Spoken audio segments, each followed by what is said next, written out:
సుభద్ర వెంకటపతి దంపతులకు అంతగా ఆరోగ్యం బాగోదు. వీరికి 50 ఎకరాల పొలం, ఒక పెద్ద మండువా లోగిలి ఇల్లు, తినా గొడవ కాస్త బానే వెనకాల స్థిరచరాస్తులు. సుభద్ర పుట్టింటివారు అత్తింటివారు పెట్టిన నగా నట్ర వీళ్ళకి బానే ఉన్నాయి. వీళ్ళకి 2 పిల్లలు, కొడుకు శంకర్రావు, కూతురు గాయత్రే. సుభద్ర వెంకటపతి చిన్నప్పటి నుంచి శంకర్రావుని చదివించాలి, ప్రయోజకుడిని చెయ్యాలని ఎన్నో కలలు కన్నారు. కానీ శంకర్రావు చిన్నప్పటి నుంచే స్కూలుకు వెళ్ళకపోవటం, మారాన్ చేయటంతో నిశానిగా మిగిలిపోయాడు. వేలుముద్ర వేయటం తప్ప శంకర్రావుకి పొట్టబొడిస్తే అక్షరం ముక్క రాదు. ఇక కూతుర్నైనా చదివిద్దామని పేరుకు తగ్గట్టుగా గాయత్రికి చదువు పట్ల ఇష్టం ఎక్కువ. కాబట్టి కొడుకు కన్నా కూతురు వయసులో కూడా కాస్త చిన్నదే.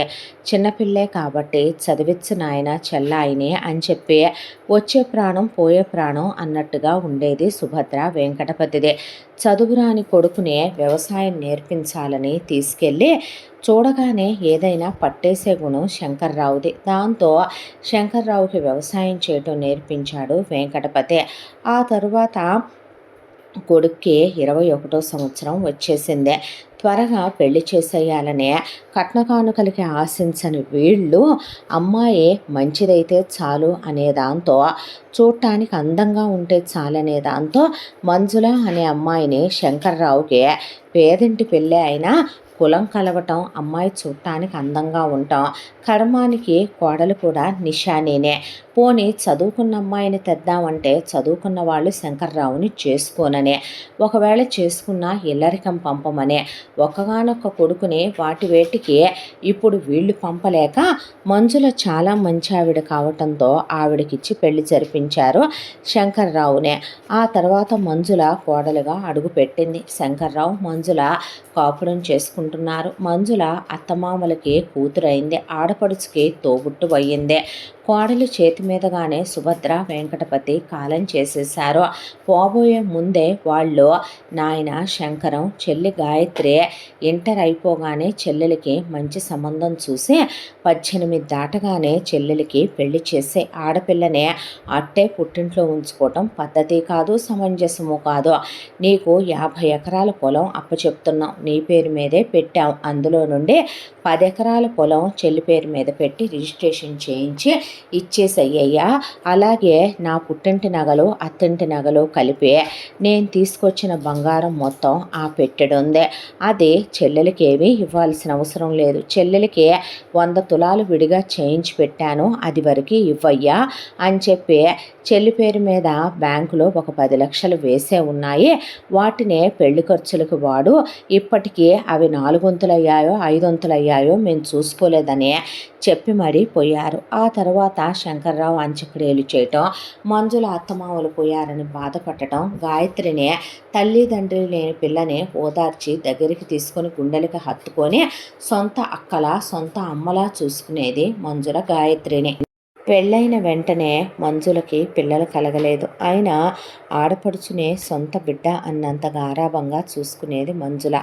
ఆ తర్వాత గాయత్రిది ఇంటర్మీడియట్ వరకు చదువు అయిపోయింది. అయిపోగానే అమ్మా నాన్నలు చెప్పిన ప్రకారం గాయత్రికి పెళ్లి సంబంధాలు చూడటం మొదలుపెట్టాడు శంకర్రావు. వీళ్ళ పక్క ఊరి వాళ్లే అయినటువంటి భాగ్యమ్మ సదాశివరావులకి 2 కొడుకులు. పెద్ద కొడుకు పేరు మల్లికార్జునరావు, ఆయనకి వివాహం అయిపోయింది భార్య సుగుణతో. వాళ్ళకి పెళ్ళై చాలా కాలమైన బిడ్డలు లేరు, అదే వాళ్ళ దిగులు. ఇక వీళ్ళ రెండో అబ్బాయి పేరు రంగనాథ్, చదువుకొని సిటీలో ఉద్యోగం చేస్తున్నాడు. ఆయన చూడటానికి మనిషి చక్కగా ఉంటాడు, ఏ చెడు అలవాట్లు లేవు, చాలా మంచివాళ్ళు. గాయత్రి సంబంధం అడగనంపారు వాళ్ళు.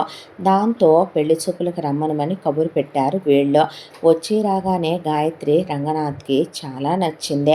దానికి తోడు ఆవిడతో మాట్లాడినప్పుడు స్వార్థం లేని ఆవిడ మనసు ఆయన్ని ఆకట్టుకుంది.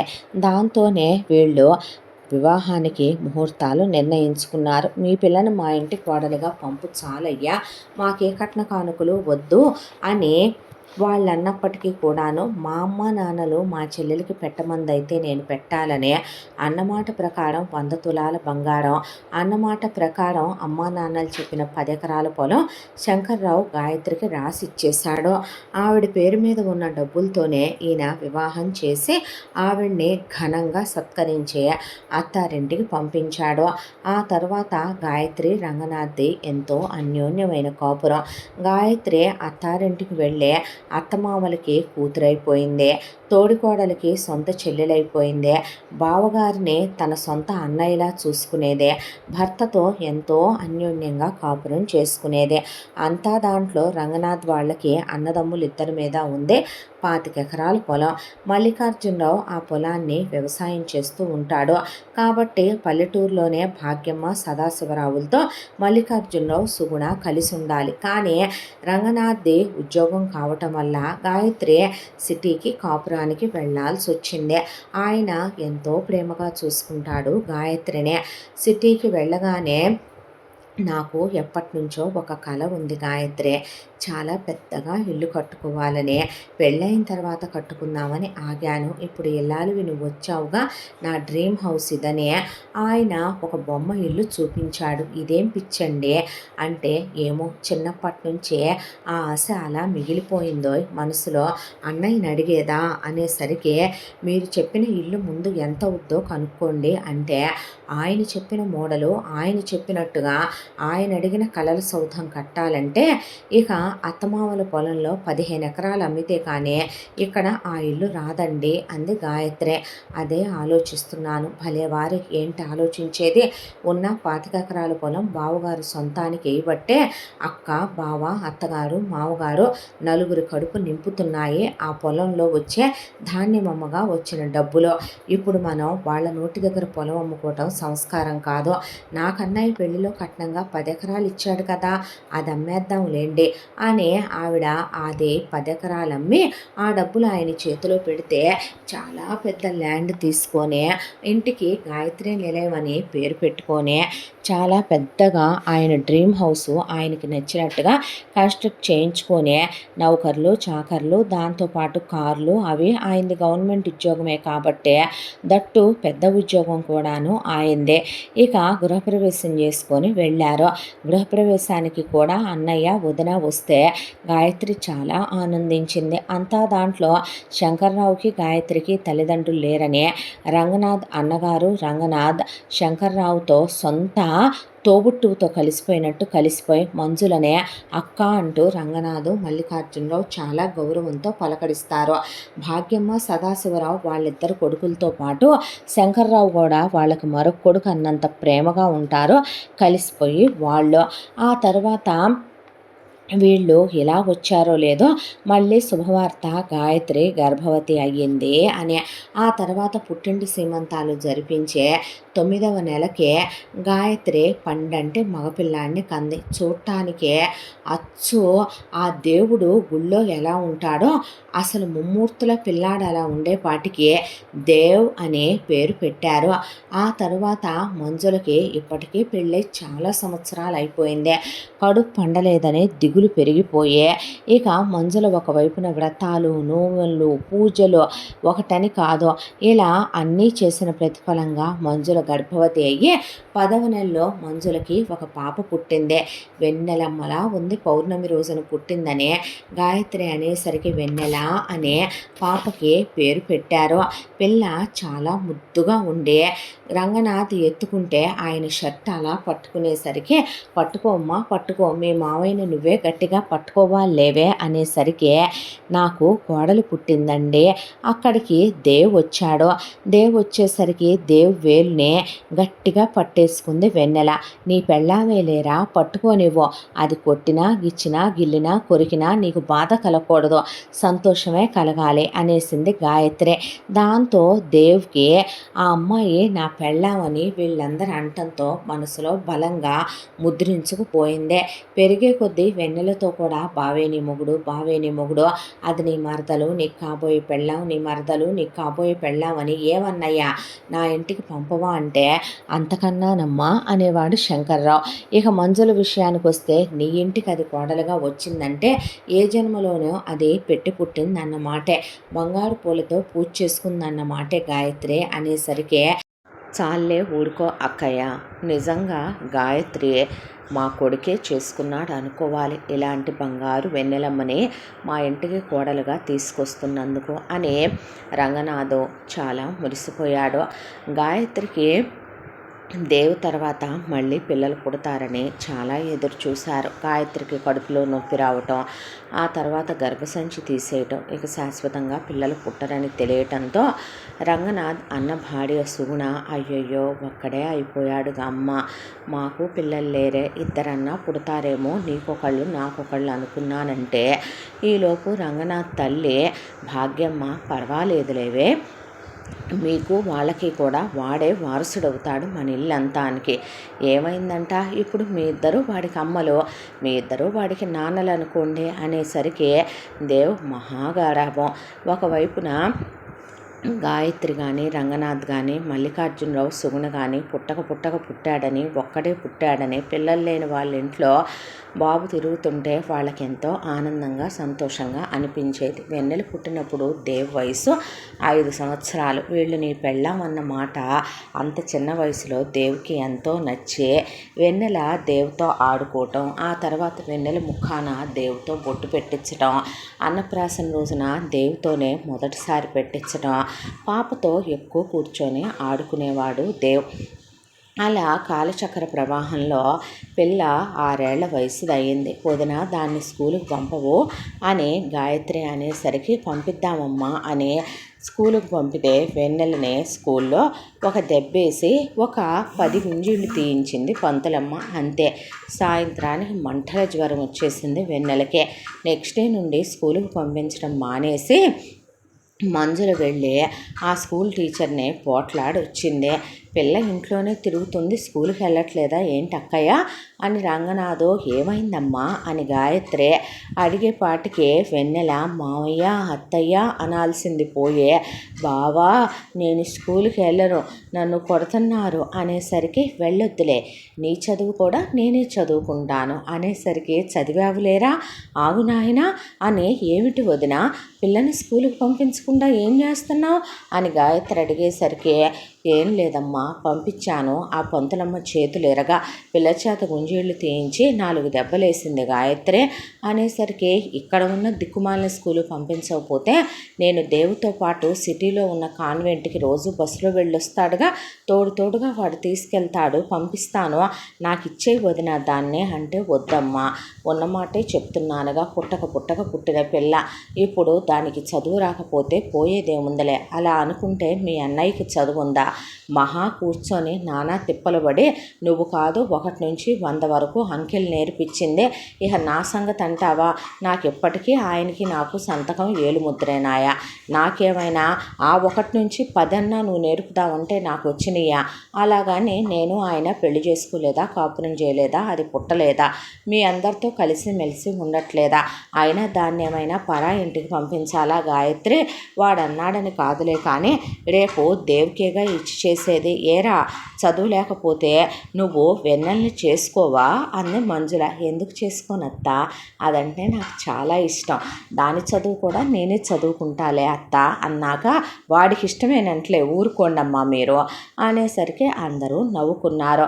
గాయత్రి ఎప్పుడు పుట్టింటికి వచ్చినా గాయత్రితో పాటు తన భర్త రంగనాథు, బావగారు మల్లికార్జునరావు, తోడుకోళ్ళు అత్తామామల్ని వెంట పెట్టుకొని పుట్టింటికి వచ్చి వెళ్ళొద్ది.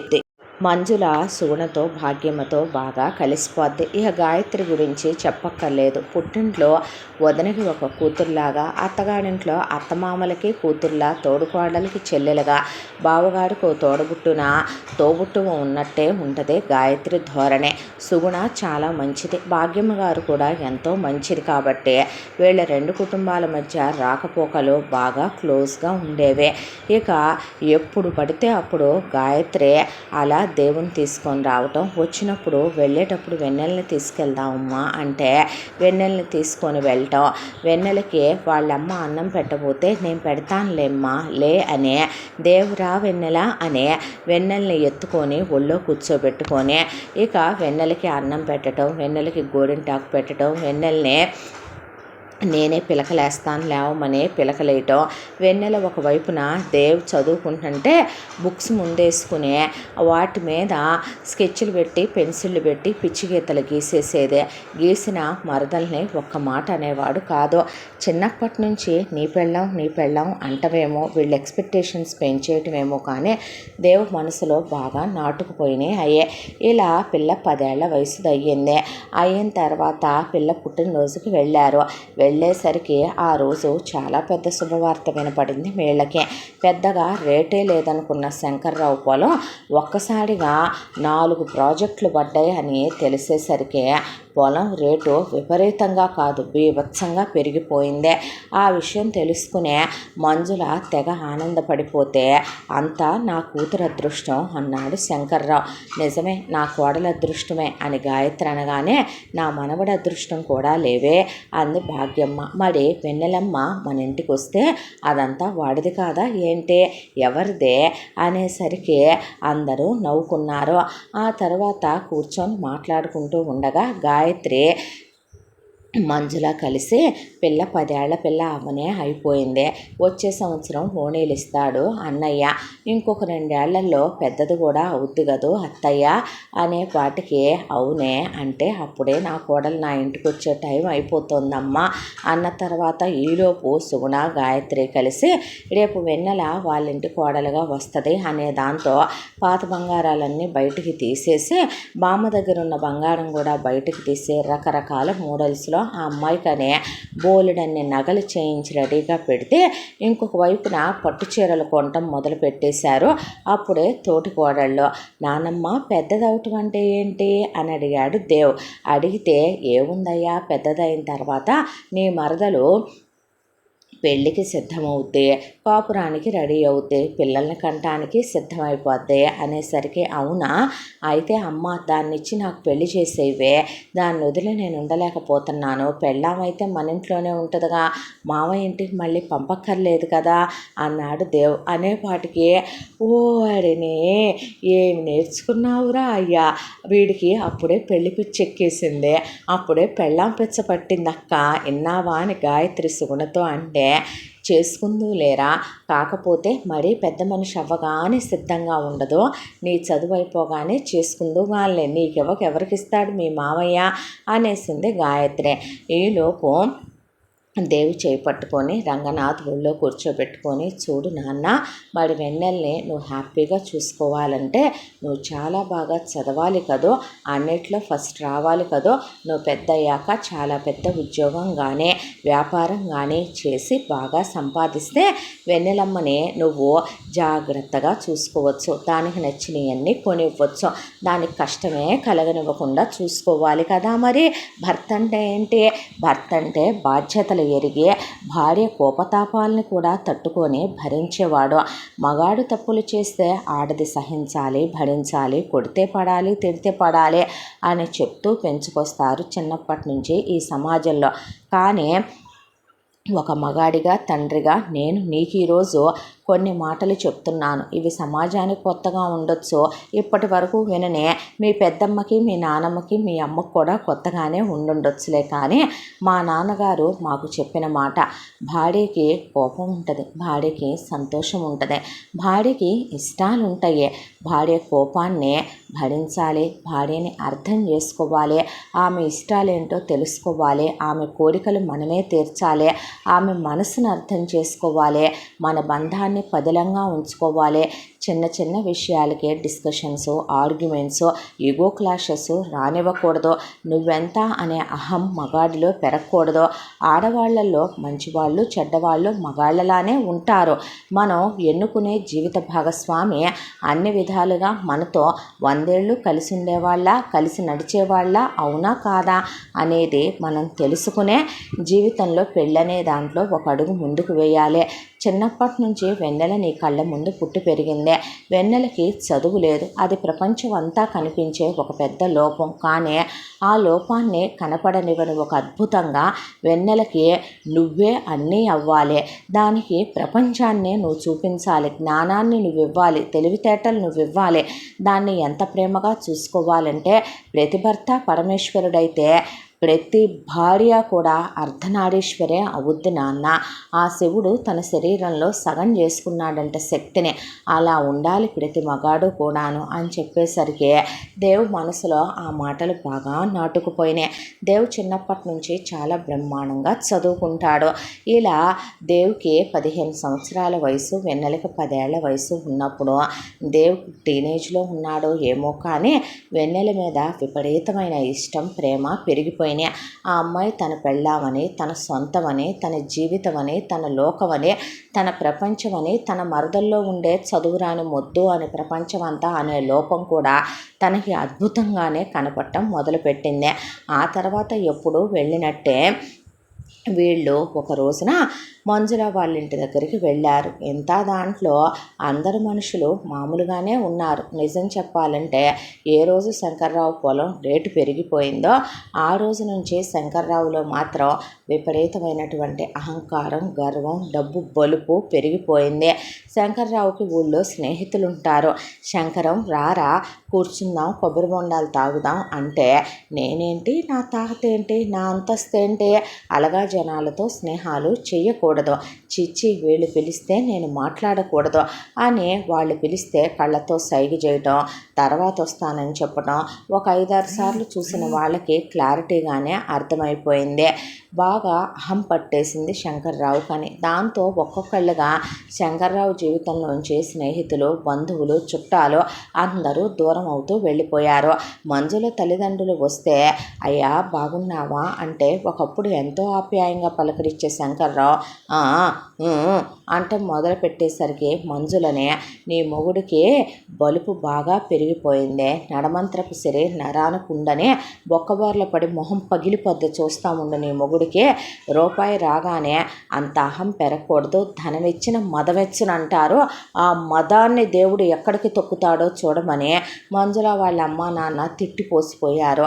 ఏమైందండి మీకు, ఏం జరిగింది, ఎందుకు ఇలా తయారవుతున్నారండి మీరు, మీ స్నేహితులతో ఎంతో కలివిడిగా ఉండేవాళ్ళు, మన ఇంటి మీదుగా వాళ్ళు వెళ్తున్నా వాళ్ళని మీరు పలకరించట్లేదు, చూసిన వాళ్ళందరితో పగలు పెట్టుకోవటం ఏమిటండి, అయినా మా అమ్మా నాన్నని మీరు పలకరించకపోవటం ఏంటండి, ఏముందని పలకరించను, మీ అమ్మా నాన్నకే ముష్టెత్తుకునే వాళ్ళు అడుక్కు తినే నిన్ను నాకు ఇచ్చి చేశారు, నువ్వు వచ్చిన తర్వాత ఏమైనా నాకు పొలం రేటు పెరిగిందా, కలిసి వచ్చిందా, అది చెల్లెలుగా పుట్టి నువ్వు పెళ్ళంగా వచ్చి నన్ను ఉద్ధరించింది ఏమీ లేదు, నా కూతురు అదృష్ట జాతకురాలు, నా కూతురు పుట్టిన వేళ విశేషం, నా పొలం అడ్డగోలుగా రేటు పెరిగిపోయింది, ఇప్పుడు నేను కోటీశ్వరుణ్ణే, కోటీశ్వరులతోనే మాట్లాడేయాలి, కోటీశ్వరులతోనే తినాలి, కోటీశ్వరులతోనే నేను స్నేహాలు చేయాలి, అడ్డమైన అడుక్కు తినే వాళ్ళతో స్నేహాలు చేయమంటే పళ్ళు రాల్తాయి కొట్టానంటే నీకు అనే పాటికి ఆవిడ హతాసురాలైపోయింది. ఏ రోజు భర్తతో ఆవిడ అలా ఉండి ఎరగదు, ఆయన ధోరణి అలాంటిది కాదని, ఆవిడ చదువు లేకపోయినా మొగుడు వ్యక్తిత్వం మంచిదని మురిసిపోయేదే. అలాంటిది భర్త అలా మాట్లాడేపాటికి చదువుకున్నా చదువుకోకపోయినా మనసుకి గాయం, జ్ఞానం ఉన్న వాళ్ళకి బాధ తెలుస్తాయి కాబట్టి ఆవిడ నిజంగానే ఆ రోజు నుంచి పుట్టింటి వాళ్ళని రావద్దని భర్త ధోరణికి ఆవిడ మనసు విరిగిపోయింది. ఆ తర్వాత ఒకరోజు ఎప్పట్లా గాయత్రి వాళ్ళ అత్త మామలు, వాళ్ళ బావగారు, తోడుకోడలు అందరూ వచ్చారు. వచ్చి కూర్చొని వీళ్ళు మాట్లాడుకుంటూ ఉండగా వెన్నెల రా బావ ఆడుకుందాం అందనే, కళ్ళకు గంతలు కట్టు బావ అందని దేవ్ వెన్నెలకి కళ్ళకు గంతలు కట్టాడు. కట్టిన తర్వాత ఆడుకుంటుంటే దొరుకు బావా ఎక్కడున్నావు బావా, పట్టేసుకుంటాను బావా, దొరికిపో బావా అనేసరికి దేవుకి వెన్నెల ఎంతో ముద్దొచ్చి బుక్క మీద ముద్దు పెట్టుకున్నాడు. పక్కనే ఉన్న శంకర్రావు వెళ్ళి దేవు చెంప మీద లాక్ కొట్టేపాటికి దేవు కింద పడ్డాడు. ఎందుకు కొట్టావన్నయ్య వాడిని అనేపాటికి వీడికి ఈ వయసుకే మదం ఎక్కిందా, ఈ వయసుకే వీడికి కోరిక కోరికలు ఆగట్లేదా ఏంటే, అంత గాలి పెంపకం పెంచుతున్నావా అనేసరికి, ఏం వాగుతున్నావు అన్నయ్య నువ్వు, ఇప్పుడు అంతోటి తప్పు వాడేం చేశాడంటే, నేనేం చేశాను మావయ్య అన్నాడు దేవ్. నువ్వు నా కూతుర్ని ఎక్కడ పడితే అక్కడ పట్టుకుంటావేంట్రా, వయసుకు రాబోతున్న పిల్లని నువ్వు నా కూతురు బుగ్గ మీద ముద్దు పెట్టడం ఏంట్రా అనేపాటికి, నా పెళ్ళాం నా ఇష్టం, పెడితే తప్పేంటి, నేను చెప్పాను నీకు ఇచ్చి చేస్తానని అనేపాటికి, భాగ్యమ్మ అవేం మాటలయ్యా, చిన్నప్పటి నుంచి అనుకుంటున్న మాటేగా, ఎవరన్నారండి, ఎవరు చెప్పారు ఇచ్చి చేస్తానని, తాహతకు తగ్గట్టు ఉండాలి కోరికలు అనేసరికి మల్లికార్జునరావుకి కోపం వచ్చింది. తాహతకు తగ్గట్టు ఉండాలా, నీ అంత డబ్బున్న వాళ్ళం మేము కాదని దెప్పుతున్నావా అనేపాటికి, అవును ఇప్పుడు ఏంటంట, అయితే ఉద్యోగాలు చేసినంత మాత్రాన మీకు 25 ఎకరాలు ముష్టి పొలం ఉన్నంత మాత్రాన నా పొలానికి ఈక్వల్ అవుద్దా అనేపాటికి గాయత్రికి కోపం వచ్చే, ఎక్కువ తక్కువలు మాట్లాడకన్నయ్యా, నా 10 ఎకరాల పొలం నా భర్త అడిగాడని నేను అమ్ముకొని ఇల్లు కొనుక్కున్నాను. సిటీలో నేను కొనుక్కున్న ఇల్లు కోట్ల రూపాయలు ఉంది. 25 ఎకరాల పొలం పెదనాన్నకి నాన్నకి వాడొక్కడు వారసుడు. మా పొలము రేటు పడుతుంది, మా వైపున ప్రాజెక్టులు పడుతున్నాయా, అంతా అతిగతి లేకుండా లేము. ఆయన రక్త సంబంధాల మధ్యలో డబ్బును తీసుకొచ్చి పెట్టావేంటన్నయ్య, దానికి చదువు రాకపోయినా చదువు లేకపోయినా దానికోసమని వాడు చదువుకుంటున్నాడు. రేపు వాడు వ్యాపారమే చేస్తాడో గొప్పోడే అవుతాడో నువ్వే చెప్పగలుగుతావా ఏంటి, మా ఆయనకి గవర్నమెంట్ ఉద్యోగం లేదా ఏంటి, మీకెంతున్నా మీరెప్పటికీ నాకు సమానం కాదు, అయినా నీకు సిగ్గుశరం లేదా ఏంటి, పద్దాకా పుట్టింటి దగ్గరికి రావటం, వచ్చేటప్పుడు ఈ మందనంతా వెంటేసుకురావటం, చిన్నప్పటి నుంచే నీ మరదలే నీ పెళ్ళాం, నీ మరదలే నీ పెళ్ళామని, నీ బావే నీ మొగుడని పిల్లలకి నూరిపోస్తున్నారు. బాగా తెలివితేటలు నేర్చారు నువ్వు నీ అత్తింటి వాళ్ళు. మా మీద పడి బ్రతికేద్దాం అనుకుంటున్నారా, మా సొమ్ము దోచుకు తిందాం అనుకుంటున్నారా, నీ కొడుకు నా కూతురుతో అతి చనువుగా ఉంటూ నా కూతుర్ని ఏ మాయ చేసో ఏ మాటలు చెప్పు నా కూతురికి కడుపో కాలో చేసి నా ఆస్తంతా ఎగరేసుకుపోదాం అనుకుంటున్నారా, నీతి జాతి లేని మంద అనే పాటికి ఇంకొకసారి మళ్ళీ అదే మాట అనేదేంటి, అసలు రోషం పౌరుషం ఉన్నదానివైతే మళ్ళీ నా గడపలో నువ్వు కాలు పెట్టవే అనేసరికి ఆవిడ లేచి నిలబడిన తర్వాత అహంకారంతో వెర్రవీగిపోకు శంకర్రావు, పైన దేవుడు అనేవాడు ఒకడు ఉంటాడు, అయినా మొన్నటి వరకు వంగి దండాలు పెట్టి అడుగులకి మడుగులు ఎత్తావు, నీ పొలము రేట్ లేదనే విషయం నువ్వు మర్చిపోయావు, మా పొలం కన్నా నీ పొలం తక్కువే పండుద్దనే విషయం నీకు జ్ఞప్తికి రాలేదే, నువ్వు నీ కూతురు పుట్టగానే మా ఇంటి కోడల్ని చేసుకుంటానంటే నీ బ్రతుకు ఆ రోజున అది చాలా ఎక్కువ అనిపించి మొన్నటిదాకా నీకు ఏ తప్పు అనిపించలేదు, మా పిల్లాడిని కూతుర్ని ఒళ్ళో కూర్చోబెట్టుకున్నా, గోరింటాకులు పెట్టినా, నోట్లో తినిపించినా, ఉప్పు ఎక్కించుకున్నా, వాడు స్నానం చేయించినా కూడా నీకు తప్పనిపించలేదు, కానీ ఇప్పుడు వాడు ముద్దు పెడితే తప్పనిపించిందే, నా కొడుకుని కొట్టడానికి నువ్వెవ్వడం అని అడిగితే ఏమంటావన్నయ్యా నువ్వు అనేపాటికి, అసలు నువ్వు సిగ్గున్న దానివైతే నా ఇంటికే రావద్దు, నీకు నాకు ఉన్న బంధం తెంచేసుకున్నాననే నేనంటే, ఈ క్షణం నా ఇంట్లోంచి బయటికి నడు అని నేనంటే నువ్వేమంటావే అనేపాటికి, నడు అనేదేముందలే అనేసావుగా అన్నయ్య అన్న తర్వాత ఆవిడ లేచి కన్నీళ్లతో నిలబడే, పదండి అత్తయ్య పదండి బావగారు అనే మొగుడిని తీసుకొని వస్తూ ఉండగా పిల్లలిద్దరూ ఒకళ్ళ చేయి ఒకళ్ళు పట్టుకొని నుంచుంటే, మంజుల ఇంటి ఆడపడుచుని పండక్కని పిలిచి సందెవేళటప్పుడు కన్నీళ్లు పెట్టించి శుక్రవారం పూట అలా పంపిస్తే మనకది కలుసుబాటు కాదు, ఆ ఉసురు కొట్టుద్ది, నీకు పిచ్చి పట్టింది ఏంటయ్యా అనేపాటికి మంజులను ఒక్కటేశాడు శంకర్రావు. ఆ తర్వాత పిల్లలు చెయ్యి పట్టుకుంటే వెన్నెల్ని ఒక్క లాగులాగి దేవు చెయ్యిని విధులిచ్చే, వేలనంత లేవు, అప్పుడే నీకు బావ మొగుడు అత్తారిల్లు మీద మోసిపోతుంది అంటే బడి తెగిచ్చిన పెంపకం పెంచుతోంది ఇది అని చెప్పి పిల్లని కొట్టుకుంటూ లోపలికి లాక్కెళ్ళిపోయాడు శంకర్రావు. ఆ తర్వాత దేవుని తీసుకొని వెళ్ళి ఇంటికి వచ్చేసిన తర్వాత దేవ్ అలా కూర్చున్నాడు. ఆ తర్వాత మల్లికార్జునరావు, సుగుణ, భాగ్యమ్మ, సదాశివరావు వాళ్ళది విలేజ్ కాబట్టి, ఆయనది వ్యవసాయం కాబట్టి వాళ్ళు బాధపడకమ్మా, ఇవాళ కాకపోతే రేపైనా కలిసిపోయే కుటుంబం కుటుంబాలేలే.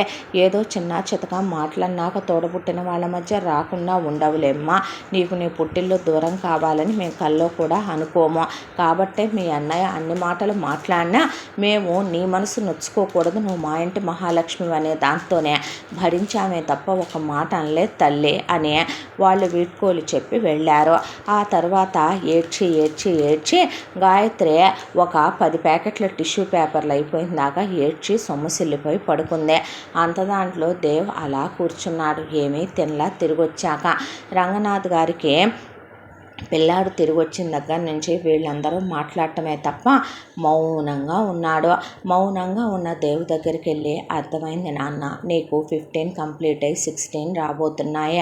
నువ్వు టీనేజ్కి వచ్చావు. దాని మీద నువ్వు చాలా హోప్స్ పెంచేసుకున్నట్టున్నావు కదా. కానీ మీ మామయ్య దగ్గర ఉన్న డబ్బులు ఇప్పుడు మీ నాన్న దగ్గర లేవు కదమ్మా. నేనేమి మిమ్మల్ని దూరం చేయాలి అనుకోలేదురా. మనుషుల్ని డబ్బులు నడిపిస్తున్నాయి, దాన్ని నీకు ఇవ్వనని చెప్పేశాడుగా నాన్న. ఇదంతా ఒక కళ అనుకుని మర్చిపో. తప్పు మేము చేసాం. ఫస్ట్ నుంచే నీకు హోప్స్ పెంచింది మేము. అది నీ భార్యని, నీ సొంతమనే నీకు చెప్పింది మేము. పిల్ల వయసుకు వస్తోంది, నీ మనసులో ఇష్టం పెరుగుతున్నట్టు నాకు అర్థమవుతోంది. తప్పుగా అనుకోకురా. వీఆర్ సారీ నాన్న. నువ్వు మూవ్ ఆన్ అయిపోయి చదువుకో. ఇంక మనం అక్కడికి వెళ్ళాం, తను మనకు కనపడదు, మనం ఇంకింతేనయ్యా అన్న తర్వాత ఆ రోజు మొదలుపెట్టి దేవులో ఒక మౌనం. మాట్లాడటం మానేశాడు. ఆ రోజు నుంచే పెట్టింది తింటాడు, చదువుకుంటాడు, స్కూల్కి వెళ్ళొస్తాడు. అయిపోయింది. కాలేజీలో చేరాడు. ఇంటర్మీడియట్ 2 సంవత్సరాలు చదువు అయిపోయింది.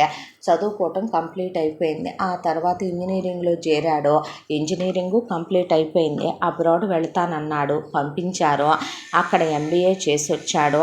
వచ్చిన తర్వాత నాకు ఒక ఐడియా ఉంది నాన్న, స్టార్టప్ ప్లాను, బిజినెస్ పెట్టుకుంటాను అన్న తర్వాత నీకన్నా ఎక్కువ అయ్యా అనే. ఇప్పుడు వీళ్ళ పొలము బాగా రేటు పెరిగింది. ఇవాళ వీళ్ళు ఏమీ లేని స్థితిలోనో పరిస్థితుల్లోనో లేరు. ఉన్న 25 ఎకరాల్లో నుంచి నిట్ట నిలువున 10 ఎకరాలు అమ్మేసి మల్లికార్జునరావు డబ్బులు ఇచ్చాడు దేవుకి. దాంతో బిజినెస్ స్టార్ట్ చేశాడు. పగలు రాత్రి అనేది తెలియకుండా ఆ వ్యాపారంలో పడి 2 ఏళ్ళు రక్తాన్ని చెమటగా ధారపోసి కష్టపడ్డాడు దేవ్. దాంతో సక్సెస్ వచ్చింది. బెస్ట్ బిజినెస్ మ్యాన్ అవార్డు వరించింది. తనకి తానే ఇవాళ కోట్ల రూపాయల టర్నోవర్కి వెళ్ళే ఒక బిజినెస్ స్టార్ట్ చేశాడు. ఆ బిజినెస్ ఇవాళ విజయపదంలో దూసుకుపోతోంది. కొత్త ప్రాజెక్టు ఒకటి స్టార్ట్ చేద్దామని కూడా దేవ్ అనుకుంటున్నాడు. అంతా దాంట్లో కుటుంబం అంతా ఆ రోజున కలిసి కూర్చున్నారు. దేవ్ వాళ్ళు చాలా గ్రాండ్ పార్టీ ఇచ్చి అంత క్రితం రోజే ఆ రోజు రెస్ట్ తీసుకుందామని అందరూ ఇంట్లోనే ఉండేసరికి గాయత్రి, నా కొడుకు ఎంత గొప్పోడైపోయాడో చూడండి. నా కొడుకు కోసం అమ్మాయిలంతా క్యూ కడుతున్నారు. మీ ఇంటికి కోడల్ని చేస్తామని ఎంతమంది అడుగుతున్నారో తెలుసా? నా కొడుకుని చేసుకోవాలంటే పెట్టి పుట్టి ఉండాలి. నా కొడుక్కి చదువు ఉంది, అందం ఉంది, కోట్లు సంపాదిస్తున్నాడు వ్యాపారం పెట్టి. నా కొడుక్కి ఏంటండి తక్కువ అంటే, నీ కొడుక్కి ఏమీ తక్కువ కాదులే అనేసరికి నా బంగారు తండ్రి అనే గాయత్రి మురిసిపోయింది. మల్లికార్జునరావు, ఇక మా పేరు నిలబెట్టావయ్యా అని ఒక పెదనాన్నగా ఆయన, పెద్దమ్మగా ఆవిడ మురిసిపోయి తాత నానమ్మ తెగ ఆనందపడిపోయారు. అంతా దాంట్లో గాయత్రి, ఎందుకురా అలా ఉంటావు, మౌనంగా ఉంటావు, ఏదడిగినా సమాధానమే చెప్పవు, ఒక చిరునవ్వు నవ్వేసి వెళ్ళిపోతావు. ఎన్నాళ్ళైందో నువ్వు చలాకీగా సరదాగా ఉండటం చూసే. ఎందుకయ్యా ఇలా ఉంటావు? ఎందుకు చెప్పు ఈ మౌనం? అమ్మని నేనే వాక్కుంటాను, నాకుండదురా నువ్వు నాతో సరదాగా ఉండాలనే. అమ్మ నాకు అదొండి పెట్టు, ఇదొండి పెట్టు, ఇష్టం తింటాను అని అడిగి ఎన్నేళ్ళు అయిపోయింది నాయన, ఎందుకురా ఇలా ఉంటున్నావు అనేసరికి మళ్ళీ ఆ మాటకు కూడా నవ్వి స్తంభానికి ఆనుకొని చేతులు కట్టుకొని అలా నుంచున్నాడు. 6 అడుగుల పైన ఎత్తు తేలిన కొడుకువే, ఒక దెబ్బ కొట్టి ఒక మాట అనుకోలేకపోతున్నానురా అనేసింది ఆవిడ. ఆ తర్వాత ఎటు వాళ్ళు అటు వెళ్ళిపోయిన తర్వాత దేవ్ కూర్చొని ల్యాప్టాప్లో వర్క్ చేసుకుంటూ ఉండగా దేవ్ వైపే చూస్తూ కూర్చున్నాడు రంగనాథ్. ఆయన వెతుకుతూ వెళ్ళాడు దేవ్ ఏ రోజు నుంచి మౌనంగా ఉన్నాడా అనే గతంలోకే. ఆ మౌనం వెనక కారణాలు వెతుక్కుంటున్నాడు ఇన్ని సంవత్సరాలుగా రంగనాథ్. దేవ్ జరిగిపోయిన దాన్ని మర్చిపోలేదా? ఎందుకు ఇలా ఉంటున్నాడో, అసలు ఏమైంది? అలాగని దేవ్ చెడ్డవాడు కాదు, చాలా మంచి పిల్లాడు, ఏ బ్యాడ్ హ్యాబిట్స్ ఉండవు, చాలా హెల్తీగా ఉంటాడు, చాలా యాక్టివ్గా ఉంటాడు. కానీ ఎందుకు ఈ మౌనం? ఈ మౌనం వెనక ఉన్న కారణాలు ఏంటా అనేది ఆయనకు అర్థం కాలేదు. వీళ్ళు ఇలా ఉండగా ఒక రోజున సడన్గా రంగనాథ్ ఫోన్ వచ్చింది.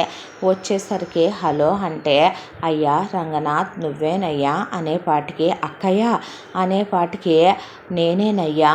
అమ్మ నీకే వచ్చిందా ఫోను అంటే, ఏమైంది అక్కయ్య అనేసరికి, మీతో అర్జెంటుగా మాట్లాడాలి, ఒక ముఖ్యమైన విషయం, వెంటనే బయలుదేరి రండయ్యా. మీరు నేనే పిలుస్తున్నాను కదా, ఏంట్లే వచ్చేది అనుకోకుండా మీరు రండి బాబు అన్న తర్వాత, ఎవరండి అంటే, అక్కయ్య అంటే, ఏ అక్కయ్య? మీ వదిన మంజులక్కయ్య అంటే, గాయత్రి ఫోన్ తీసుకొని, వదిన నువ్వా అనేసరికి, నేనే గాయత్రి, ఇక్కడ పరిస్థితులు ఏమీ బాగోలేదు, నీ అవసరం నాకుంది, అవసరానికి పిలిచానని అనుకోకో. చచ్చా వదిన అనేసరికి, వెంటనే ముందు తమ్ముడు నువ్వు బయలుదేరి రండమ్మా, మిమ్మల్ని అర్థిస్తున్నాను, నేనే పిలుస్తున్నానుగా నా ఇంటికి రమ్మనమని. ఈ ఇల్లు నిన్ను గెంటేసింది, ఈ ఇంటికి నేనే రమ్మనమని నిన్ను అర్థించి బ్రతిమిలాడుతున్నాను, నా మమ్మల్ని క్షమించమని వేడుకుంటున్నాను తమ్ముడు, నీకు దండం పెడతాను రండయ్య అంటే, అక్కయ్య అనేసరికి, ఇప్పుడే బయలుదేరి వస్తున్నావని నాన్న అనే గాయత్రి దేవ్ వైపు చూసేసరికి, నేను సిద్ధంగానే ఉన్నానమ్మా అనే కారు డ్రైవింగ్ సీట్లో కూర్చొని ఉన్నాడు దేవ్. ఆయన అలా చూస్తూ ఉన్నాడు రంగనాథ్. ఈలోపు అమ్మ నాన్నల్ని వెనకాల ఎక్కించుకొని బయలుదేరుతుంటే, ఏమైందంటారండి కొంపదీసి మా అన్నయ్యకి అనేపాటికి, చచ్చ ఊరుకో అంటే, ఏమన్నా అయ్యిందంటారా, పోయాడంటారా, వదిన చెప్పట్లేదంటారా, ఏంటండి నాకేదో భయంగా ఉందని గాయత్రి ఏడుపు మొదలుపెట్టేసరికి, గాయత్రికి మొదటి నుంచి ఏడవటం, ఆయన టిష్యూ పేపర్లు ఇవ్వటం ఆయనకున్న ఒక అలవాటు. అలా ఇస్తూ కూర్చుంటే, నాన్న దారి తెలుసా అనేలోపు అన్ని సంవత్సరాలైనా కరెక్ట్గా తీసుకెళ్ళి మేనమామ ఇంటి ముందు కారాపాడు దేవ్. దిగేసరికి వీళ్ళు లోపలికి వెళ్ళారు. లోపలికి వెళ్ళేసరికి, వచ్చారా అమ్మ రండి అని మంజుల గాయత్రిని కౌగిలించుకొని వెక్కిళ్ళు పెట్టి ఏడ్చింది. ఏం జరిగింది అక్కయ్య అని రంగనాథ్ అడిగితే, గాయత్రి శవం కోసమని పోలేదమ్మా, మీ అన్నయ్య, నేను ముత్తైదునే, బతికే ఉన్నాడు మీ అన్నయ్య అనేపాటికి, ఉన్నాడా అని అంటే, పోలేదనుకుంటున్నావా ఏంటే, అయ్యేం మాటలు అన్నాడు రంగనాథ్. చాచా అది కాదండి, మనిషి కనపట్లేదని పిల్లేదు వదిన అనేసరికి, ఉందిలే కానీ లోపలికి రమ్మనమని తీసుకొచ్చి శంకర్రావుని చూపించింది మంజుల. అన్నయ్య అంటే మాట పలుకు లేదు, అలా కూర్చుని కిటికీలో నుంచి ఆకాశాన్ని చూసుకుంటున్నాడు. ఏమైంది అక్కయ్య, బావకి ఏదైనా యాక్సిడెంట్ అయిందా వదిన, మతిస్థిమితం పోయిందా, అమ్నిషియా వచ్చిందా అని వరుసపెట్టి గాయత్రి అడుగుతుంటే, అలాంటిదేమీ లేదమ్మా, చేసిన పాపం చెప్పుకుంటే పోద్దే, చేసిన చిన్న చిన్న పాపాలైతేనేగా నీకు చెప్పటానికి అనేసరికి, పనమ్మాయిని వెళ్ళి దాన్ని తీసుకురా అందే మంజుల అనేసరికి, పని మనిషి లోపలికి వెళ్ళి లోపల నుంచే వెంట పెట్టుకొని వెన్నెల్ని బయటికి తీసుకొస్తే, చూసిన వీళ్ళు హతాశులైపోయారు. వెన్నెల ఒకవైపున అలా జుట్టంతా పీకేసుకుంటూ, ఒకవైపున జడ ఉంది, ఇంకొక వైపున జడ లేదు, మొహం నిండా కాటిగా బొట్లు, ఒళ్ళంతా రంగులు పూసేసుకుంది. వచ్చి అలా కూర్చుని ఇక గాయత్రి మెడలో ఉన్న ముత్యాల పేట తెంపేసి ఆ ముత్యాలు ఒక్కొక్కటి తీసి ఆడుకుంటుంటే, నా మేనగోళ్ళేంటి స్వాతి ముత్యాల్లో తయారైందని మనసులో అనుకొని, ఏమైంది వదిన దానికి అనేసరికి, లేచి వెళ్ళి రంగనాథ్ దగ్గరికి వెళ్ళి ఆయన్ని పట్టుకొని ఆయనతో ఆడుకుని ఆయన చేతి వాచ్ తీసుకుని నేలకేసి కొట్టి పగలగొట్టేసింది. ఆయనేమీ అనలేదు. ఏమైంది అక్కయ్య మాట్లాడవే అన్నాక వెళ్ళి శంకర్రావు జుట్టంతా పీకి శంకర్రావుని కొడుతున్నా, శంకర్రావుని కొరుకుతున్నా, శంకర్రావు అలాగే కూర్చున్నాడు. పిల్ల అలాగైపోయింది ఏంటంటే, మాట్లాడవేంటొదినా అనేపాటికి, ఏం మాట్లాడినమ్మా, ఈ పాపిష్టోడు ఈ ముదరష్టపోడు చేసిన పాపాన్ని కానీ నేనేమని చెప్పను నీకు.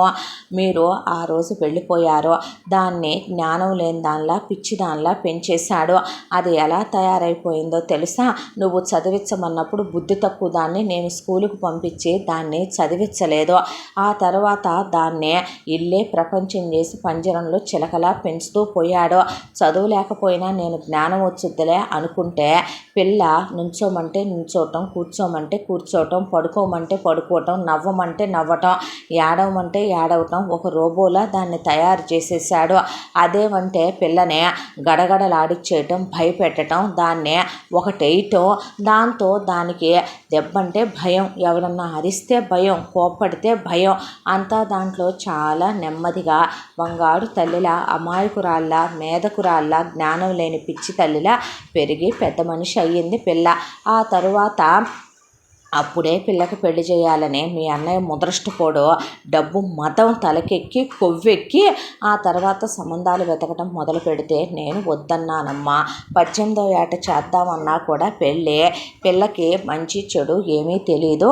అలా అసలు ఇప్పుడే చెయ్యొద్దు. ఒకవేళ చేసేటప్పుడైనా నీ చెల్లెలు కొడుకు లేడా ఏంటి? ఆ రోజు మనం అందరం అనుకున్న మాట నువ్వు మాట ఇచ్చావు, పిల్లని నీ చెల్లెలకి ఇస్తానని. మనకేదో 4 రూపాయలు వచ్చినాయని మాట తప్పకూడదు, పుట్టగతులు ఉండవు మనకన్నానని నన్ను కొట్టాడమ్మా. ఆ రోజు అది మాట్లాడలేదా ఏంటి? అదేమైనా అన్నయ్య నాకు గౌరవం ఇచ్చిందా? అదేమైనా నా కాళ్ళ దగ్గరికి వచ్చి క్షమాపణ చెప్పిందా? దాని మొగుడేమైనా దిగొచ్చాడా అనే పిచ్చుకొక్క వాక్కున్నట్టు వాక్కున్నాడు. ఆ తర్వాత పిల్లకి సంబంధాలు వెతకటం మొదలు పెడితే మొన్న 2 నెలల క్రితమేనమ్మా ఒక సంబంధం చూసి ఇంటికి తెచ్చాడు. ఇక అబ్బాయి వాళ్ళ విషయానికి వస్తే వాళ్ళకి వ్యాపారాలు ఉన్నాయి, వెనకాల స్థిరచరాస్తులు బాగానే ఉన్నాయి. అబ్బాయికి ఒక అమ్మ నాన్న, 2 అన్నయ్యలు వదినలు, వాళ్ళకి ఒక్కోళ్ళకి 3 పిల్లలు, ఒక చెల్లెలికి మొగుడు, ఆ అమ్మాయికి 3 పిల్లలు. వాళ్ళందరూ కలిసి ఒకే కొంపలో ఉంటారు. వాళ్ళది పెద్ద చాంతాడంత కుటుంబం. వాళ్ళది కులం కలిసింది అనే దాంతో, డబ్బులున్నాయి అనే దాంతో 500 తులాల బంగారం, 10 కోట్ల రూపాయల డబ్బు, దానికి తోడు పిల్లకి 5 కోట్ల రూపాయల స్థలం పిల్ల పేరు మీద రాసి డబ్బులు వాళ్ళ చేతికిచ్చి బంగారం వాళ్ళకిచ్చి నేను వద్దని చెప్తున్నా దానికి ఏమీ తెలియదు కాబట్టి నా నోరు మూయించి నన్ను కొట్టి బలవంతంగా పిల్లకి అతనితో నిశ్చితార్థం జరిపించి నిశ్చితార్థమైన 10 రోజులకే నిన్ను పిలుద్దామని నేనన్నా నా మాట గెలవనివ్వకుండా చేసి దాన్ని వాడికిచ్చి పెళ్లి చేశాడు.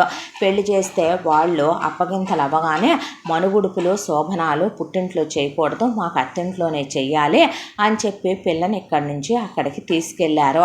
తీసుకెళ్ళగానే జాతకంలో ఏదో తేడా ఉందనే పిల్లకి ఆ అబ్బాయికి శోభన ముహూర్తాలు కుదరలేదు. ఒక నెల రోజుల తర్వాత శోభన ముహూర్తాలు అన్నారు.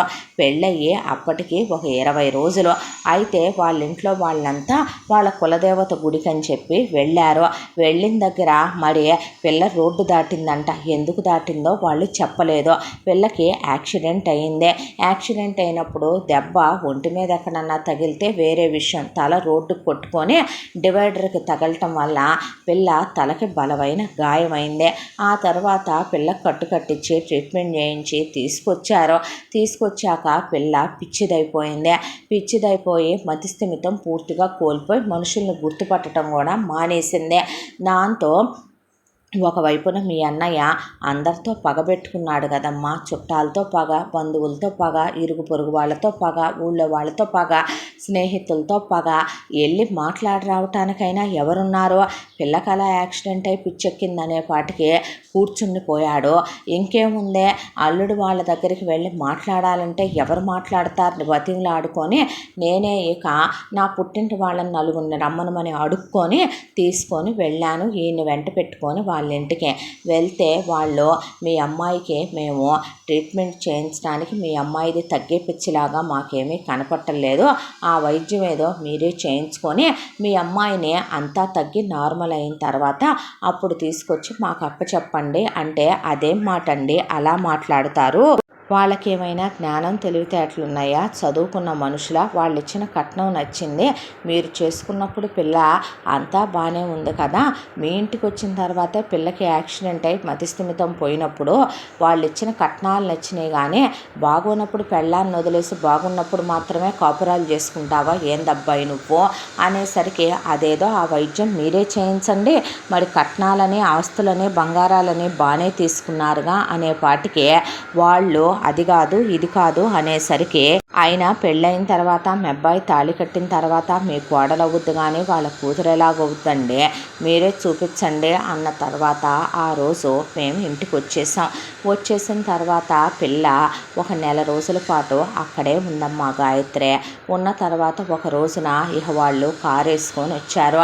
ఊళ్ళో వాళ్ళందరినీ పిలిచి పెద్ద పంచాయతీ పెట్టారు. పిల్ల పిచ్చిది, పిల్లకి పిచ్చి తగ్గేలా లేదు, అయినా మాకేం పని, మేము నయం చేయించడం అమ్మా బాబులుగా నయం చేయించుకునేటట్టయితే కనుక మీరే మీ అమ్మాయికి పిచ్చి తగ్గించి కాపురానికి పంపండి, లేదంటే కనుక మీ అమ్మాయికి పిచ్చెక్కిందన్న కారణాన్ని కోర్టులో చూపించి మీడియాలకు ఎక్కి వాళ్ళకి బలగం ఉంది కాబట్టి వాళ్ళకి పలుకుబడి ఉంది కాబట్టి వాళ్ళు మన పరువే ఎదురు తీసి వాళ్ళ అబ్బాయికి వేరే అమ్మాయినిచ్చి పెళ్లి చేసుకుంటామని బెదిరించి ఊళ్ళో వాళ్ళందరూ అట్టెట్టండి, మీరు తీసుకున్న కట్నం డబ్బులు ఆస్తులు బంగారం వెనక్కి ఇవ్వండి అంటే అర్ధనా పైసా కూడా మాకేమీ ఇవ్వకుండా వాడు ఓ కూతుర్ని తెగ చూసుకుంటాడు, నెత్తిన పెట్టేసుకుంటాడు, డబ్బుతో బంధాలని అనుబంధాలని ప్రేమల్ని కొనలేమని మీ అన్నయ్య మృగానికి ఈ పశువుకి తెలియదు కదా, ఈ మూర్ఖుడికి అర్థమయ్యే మాటా పలుకు లేకుండా కుప్పకూలిపోయాడు. వాళ్ళు పిల్లని వదిలిచ్చేసుకొని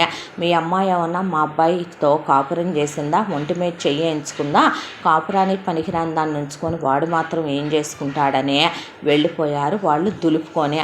అలా పిల్ల ఇక్కడ మాతోనే ఉండిపోయింది. ఆ తర్వాత పిల్లకి బాగా పిచ్చి పెరిగిపోయింది. ఆ పిచ్చి కూడా అమాంతం మనుషుల్ని కొట్టడం, కొరకటం, గిచ్చేయటం, రక్తాలు వచ్చేలాగా జుట్లు బీకేయటం, తిండి తిందో అదిగో ఆ గోడ నిండా ఉన్న అన్నం ముద్దలన్నీ అది కొట్టినయ్యే. ఒకవైపున కూతురంటే మీ అన్నయ్యకి ప్రేమ అపేక్ష మమకారం ఉందిగా, దేవుడికి కొన్ని లెక్కలు ఉంటాయి కదూ గాయత్రి, మనం ఎవరినైతే ఎక్కువ ప్రేమిస్తామో వాళ్ళనే బాధ పెట్టి మనకి సిగ్గొచ్చేలా చేస్తాడు దేవుడు అంటారు కదా, అందుకే దాన్ని అలా చేసేసరికి ఆ రోజు నుంచి మాట పలుకు మానేశాడు, తిండి తిప్పలు మానేశాడు, పనికి వెళ్ళటం మానేశాడు, అలా కూర్చుంటున్నాడు ఇంట్లోనే. ఊరకు ఆకాశంలోకి చూసి ఆలోచించుకుంటున్నాడు, పోతాడేమోనని రోజుకు నేనే 4 గ్లాసులు మజ్జిగ పోసి బతికించుకొస్తున్నాను, ఈయన్నే చూసుకోనా పిల్లనే చూసుకోనా, నయాలు చేయించమంటారు, ఆ నయాలు ఎలా చేయించాలో నేను చదువుకున్నానా, నాకేమైనా తెలుసా, పిల్లని మనిషి ఎలా పెంచాడో, కనీసం పక్క సందులో కొట్టుకెళ్ళి దానికి ఒక ఉల్లిపాయ ఎల్లుల్లిపాయ కొనటం కూడా చేత కాదు, అలా పెంచుకొచ్చాడు. గారాబంగా పెంచుకున్న పిల్ల ఎలా అయిపోయిందనే దిగులతో అలా తయారయ్యాడు. 130 కిలోలు ఉండే మనిషి తీరా చూస్తే ఇప్పుడు 50 కిలోలు వెయిట్కి వచ్చేసాడు మీ అన్నయ్య. ఉంటాడో పోతాడో, నా పసుపు కుంకాలు ఉంటాయో పోతాయో నాకే తెలియట్లేదు. ఇక పిల్లని నీకన్నా కబురు పెడితే నువ్వన్నా వచ్చి తీసుకెళ్ళి కాస్త చదువుకున్నారు కదమ్మా, మీరన్నా నయం చేయిస్తారనే దాంతో నాకు ఉత్తరం రాయటం రాదు, మీ ఇంటికి ఎలా రావాలో తెలీదు, దాంతో ఇల్లంతా ఎతికి వారం రోజులు ఎతికితే తమ్ముడి ఫోన్ నెంబరు ఒక చీటీ మీద నేను ఎప్పుడో రాసి దాచుకున్నాను, అది దొరికిందే. అది తీసుకుంటే నాకు ఫోన్ చేయటం చేత కాదు, ఇంట్లో ఫోన్ ఉంది, అది నాకు ఎత్తాలన్నా భయం, అది నాకు పెట్టాలన్నా భయం, నాకు ఆ ఫోన్ నొక్కటం కూడా చేత కాదు. ఆ మనిషి అలా శిథిలమైపోయిన ఏదో అంటారు చూడు పాషాణంలాగా కూర్చున్నాడు ఆ మనిషి. దాంతో ఇంట్లో పని వాళ్ళతో చేయిద్దామంటే వీళ్ళందరూ మాలా ఏలుముద్ర మందే కదా, ఎవరో పాపం ఒక పిల్లాడు చదువుకున్న పిల్లాడుంటే ఇంటి పక్కన వాడిని పిలిస్తే వాడు 5వ తరగతి చదువుకుంటున్నాడు, ఫోన్ నెంబర్ నొక్కివ్వయ్యా అంటే వాడు ఫోన్ చేసి ఇస్తే అప్పుడు నీకు ఫోన్ చేశానమ్మా అని జరిగిందంతా చెప్పుకొచ్చింది. మంజుల అవసరానికి పిలిచామని, మాకు ఈరోజు ఇబ్బంది వచ్చింది కాబట్టి మీరు గుర్తొచ్చారని అనుకోవద్దు, మీ అన్నయ్య నిన్న ఆ రోజు నోరు పారేసుకున్నాడు కానీ ఏ రోజు నేను నిన్ను వదినలా కాదు తల్లిగా చూశాను, నీ కాళ్ళు పట్టుకొని అడుగుతున్నాను అనుకో, పొంగు పట్టి బిచ్చం అడుగుతున్నాను అనుకో, నా కూతుర్ని తీసుకెళ్ళి నయం చేయించమ్మా, నీకు పుణ్యం ఉంటుంది, ఈ మహానుభావుడిని చూసుకుంటా నేను ఇలాగే బతకాలిగా మరే అనేపాటికి ఏం మాటలు వదిన అవి భలే దానివేలే, తీసుకెళ్ళి చూపించకుండా ఎలా ఉంటాం, అదే నా మేనగోడలు కాదా ఏంటి అక్కడ దాకా వస్తే అనే వాటికి బావా అనే రంగనాథ్ పలకరించిన శంకర్రావు పలకలేదు. ఈలోపు వెన్నెల దేవ్ దగ్గరికి వెళ్ళి దేవ్ జేబులో పార్కర్ పెన్నుంటే తీసుకొని దాన్ని ముక్కలు ముక్కలుగా విడగొట్టి దేవ్ మొహం నిండా దేవ్ షర్ట్ నిండా ఇంకు పూసేసి దేవ్ చేతికి ఖరీదైన వాచ్ ఉంది, ఆ వాచ్ని తీసే అక్కడే రోకల ఉంటే దాంతో దంచటం మొదలు పెడితే ఒక్కటేశానంటేనా అంది మంజుల. అప్పటి వరకు కిటికీలోంచి ఆకాశం చూస్తున్న శంకర్రావు మంజుల వైపు ఎర్రటి కళ్ళతో చూసేసరికి, చూసావా గాయత్రి, ఇప్పుడు నేను కూతురుని అన్నాననే రోషం అదే, ఎలా చూశాడో చూసావా, ఏదో పగతో ఉన్న పాములాగా ఆ చూపులు చూడు, మెంటల్ మొహమోడు అన్న తరువాత, వదిన నీకేమైనా పిచ్చి పట్టిందా, తెక్కెక్కిందా, అది చిన్నపిల్ల కొడతావేంటి, దానికి ఏం తెలుసని, పోతే ఓ చొక్కా బొద్దు పెన్ను బొద్దు వాచ్ బొద్దే, దానికే కొడతావా అక్కయ్య నువ్వు కూడాను అన్న తర్వాత, సరే మేము వెళుతున్నాం అన్నయ్య అంటే సమాధానం లేదు. సరే లేరా పదయ్య వెళదాం అన్న తర్వాత దేవ్ వెన్నెల చేపట్టుకున్నాడు. దాని బట్టలు అవి సర్దిస్తావా వదిన అంటే ఆవిడ ఇవ్వబోతే ఆ బట్టలన్నీ తీసుకెళ్ళి వెన్నెల బావిలో వేసేసింది. అయ్యో అయ్యో అయ్యో అయ్యో అంటే, అక్కడ తీసుకోవచ్చులే అమ్మ అన్నాడు దేవ్. అన్న తర్వాత సరేలే వాడు అక్కడ తీసుకుంటానంటున్నాడుగా అని పిల్లని కాడెక్కించబోతే, మీరు ముందు వెనకాలెక్కండి అని తన పక్కనే కూర్చోబెట్టుకున్నాడు వెన్నెలనే.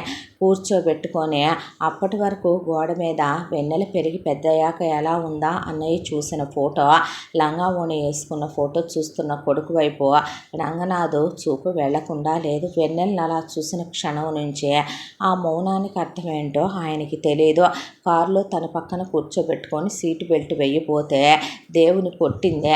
ఆ తర్వాత దేవ్ చాక్లెట్ చూపించి ఎలాగోలా సీట్ బెల్ట్ వేసి కూర్చోబెడితే ఆ బెల్ట్ని లాగుతూ అక్కడే ఉన్న టిష్యూలన్నీ చించేసి కారంతా వేస్తూ కూర్చొని ఒకవైపున జుట్టంతా పీకేసుకుంటూ రబ్బర్ బ్యాండ్లు తీసి గాయత్రి మొహం మీద వేసి కొడుతూ వెన్నెల ఆడుకుంటూ కారు ముందు కాళ్ళు చాపటం, ఇష్టం వచ్చినట్టు కారులో గెంతటం చేస్తే, లాకులు వేసే నాన్న అన్నాడు రంగనాథ్. వేసేసాను డాడీ అన్న తర్వాత గాయత్రి బ్యామని నోరు తెరిసి, నా పుట్టింటికి ఏదో ముసిచ్చింది, అసలు ఎలా అయిపోయింది ఏంది నా పుట్టిల్లు, నా మేనగోళ్ళు ఎలా అయిపోయింది ఏంది, దాన్ని నా ఇంటి కోడలుగా తెచ్చుకుందాం అనుకున్నాను, ఎలా చూసుకుందాం అనుకున్నాను, ఆ మెళ్ళో తాళేందో పిల్లేందో వాళ్ళ పంపీయటం ఏందో యాక్సిడెంట్లు ఏందో అని ఏడ్చి ఏడ్చి ఏడ్చి ముందు ఆయన 3 కర్చీఫ్లు ఇచ్చాడు. ఇక అయిపోయినాయి అని దేవ్ టిష్యూ బాక్స్ ఇవ్వమ్మా అని ఆయన 2 బాక్సులు ఒళ్ళో పెట్టుకొని కూర్చొని ఇవ్వటం, ఆ తర్వాత ముక్కులు చీరు పోసి కారులో నుంచి వాటిని బయటికి ఇసిరేయటం,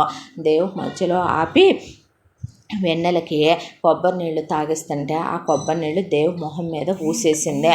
అలా చూస్తూ కూర్చున్నారు వాళ్ళు. ఒక్క మాట కూడా అనలేదు. కర్చీఫ్తో ఆ అమ్మాయి మొహాన్ని తుడుస్తూ తన ముఖాన్ని తుడుచుకొని అలా కూర్చుంటూ కారు వెళ్ళింటి దగ్గరకు వచ్చింది. ఆ తర్వాత వెన్నెలమ్మ రావే అని పట్టుకుంటే వాళ్ళ ఇంటి ముందున్న పూల మొక్కలన్నీ నేలకేసి కొట్టేసింది. పర్లేదని దేవ్ అలా పట్టుకొని లోపలికి తీసుకొచ్చి వీళ్ళు అలా కూర్చున్నారో లేదో ఈలోపు మళ్ళీ రంగనాథ్కి ఫోన్ వచ్చింది. తీరా ఏంటంటే రంగనాథ్ వాళ్ళ అన్నయ్య వదిన అమ్మ నాన్న కలిసి ఒక ఫంక్షన్కి వెళ్ళొస్తూ ఉండగా యాక్సిడెంట్ అయిందని, నలుగురికి కట్లు కట్టి ఇంట్లో పడుకోబెట్టారని తెలియటంతో వామ్మో అని గాయత్రి మళ్ళీ ఏడవటం మొదలు పెడితే, పద బయలుదేరదాం వెళదాం అక్కడ ఎవరు లేరుగా వాళ్ళని చూడటానికి అనేసరికి, మరి పిల్ల సంగతి అంటే నేను చూసుకుంటానులేమ్మా అన్నాడు దేవ్. అన్న తర్వాత మేనేజ్ చేయగలవా, హ్యాండిల్ చేసుకోగలవా అన్న తర్వాత, నేను మేనేజ్ చేసుకోగలను, మీరు వెళ్ళి రండి జాగ్రత్త అని చెప్పాడు. డ్రైవర్ని ఇచ్చి పంపించేసరికి ముందు గాయత్రి రంగనాథు వాళ్ళ అత్తగారు వాళ్ళ ఊరు వెళ్ళారు.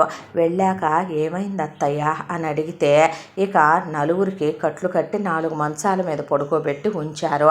ఇట్రా గాయత్రి నేను చెప్తానంది సుగుణ. ఏమైంది అక్కయ్య అంటే, అత్తయ్య పెళ్ళికి వెళ్ళి వస్తూ ఉండగా పులుపు తినాలనిపించిందని కమలాకాయలు కొన్నారు. కొన్న కమలా తొన ఒకటి ఒలిచి, మీ బావగారి కళ్ళకి అత్తయ్య వెనకాల సీట్లో నుంచి అడ్డం పెట్టి తిని పెద్దోడా అందే. అంతే. కళ్ళు తెరిచి చూసేపాటికి జాయింట్లు ఇరిగిపోయి హాస్పిటల్లో ఉన్నామనేపాటికి ఒకవైపున రంగనాథ్ వాళ్ళ నాన్న సదాశివరావు గారు, నాకు తగ్గనివ్వవే, నాకు తగ్గటం నువ్వు సావటం అయిపోవాలి భాగ్యం అనేసరికి, ఎందుకు పెట్టావు అత్తయ్య అని గాయత్రి అనేపాటికి, అసలు కమలాకాయలు ఎందుకు తీసుకున్నావమ్మా? పులుపు తినాలనిపించింది చిన్నోడా. ఇప్పుడు పులుపు తినాలనిపించిందంటమ్మా దీనికి, ఎన్నో నెలో మరని ఆయన అంటే, ఎంత పని చేసావమ్మా అనే మల్లికార్జునరావు అంటే, కావాలని చేయలేదు పెద్దోడా, నీకు కమలా బద్దలంటే ఇష్టమని నోట్లో పెడదాం అనుకున్నాను, నువ్వా ఎత్తాయా, దాంతో చెయ్యి పైకి నోటి దగ్గర పెడుతున్నాను కంటి దగ్గర పెడుతున్నాను తెలియక పెట్టానయ్యా అనేపాటికి, అలా యాక్సిడెంట్ అయిపోయిందిరా అనేసరికి డాక్టర్ గారు వచ్చాడు. వీళ్ళ పరిస్థితి ఏందండి అంటే, బాగా ఎముకలు ఇరిగినాయండి రంగనాథ్ గారు. షిఫ్ట్ల వైజ్గా 6 నెలలకు ఒకసారి చొప్పున చేయాల్సిన సర్జరీలు చాలా ఉన్నాయి. మొత్తం కంప్లీట్ అవటానికి తక్కువలో తక్కువగా వేసుకున్న 2 సంవత్సరాల కాలం పట్టుద్ది. అప్పటి వరకు బెడాన్ అయి ఉండాల్సిందే. మెల్లమెల్లగా రికవరీ ఉంటుంది. ఎవరో వయసులో ఉన్నవాళ్ళు కాదు కదండి. దట్టు మీ అన్నయ్య గారు వదిన గారు 50ల్లో ఉంటే, మీ అమ్మ నాన్నగారులో 70ల్లో ఉన్నారు. ఎముకలు సెట్ అవ్వటమే కష్టం. పైగా కొన్ని మజిల్స్ అటు ఇటు ఇటు అటు అయినాయి. మొత్తం సెట్ చేసుకురావాలి కదండి. నాకు టైం పట్టుద్దండి అని చెప్పిన తర్వాత గాయత్రి రంగనాథ్ ఫోన్ చేసి, ఆ తర్వాత దేవ్కి ఇలా జరిగిందని చెప్తే, సరే వాళ్ళని మీరు జాగ్రత్తగా చూసుకోండి అని ఫోన్లో పెద్దమ్మ పెదనాన్ని నానమ్మ తాతయ్యని పలకరించాడు. పలకరించిన తర్వాత వాళ్ళు జరిగిన విషయం తెలుసుకొని నోట్లో గుడ్డలు గుక్కుకొని వాళ్ళు ఏడిశారు. వెన్నెల్ని చూపిస్తే చూసి, ఆ వెన్నెలమ్మ అంటే అస్సలు ఫోన్ వైపు చూడట్లేదు. అయ్యో, ఈ వయసులో నేను బతికుండి దాన్ని ఎలా చూడాల్సి వచ్చిందని భాగ్యం ఏడుస్తుంటే, నేను చూసుకుంటానులే నానమ్మ, అమ్మ, డాడీ, ముందు మీరు వాళ్ళని జాగ్రత్తగా చూసుకోండి, ఇక్కడ నేను మేనేజ్ చేసుకుంటానని దేవ్ ఫోన్ పెట్టేశాడు. పూర్తిగా వెన్నెల బాధ్యత అంతా దేవ్ మీదే పడిపోయింది. ఆ తర్వాత దేవ్ ఇంట్లో పని వాళ్ళని పిలిచాడు.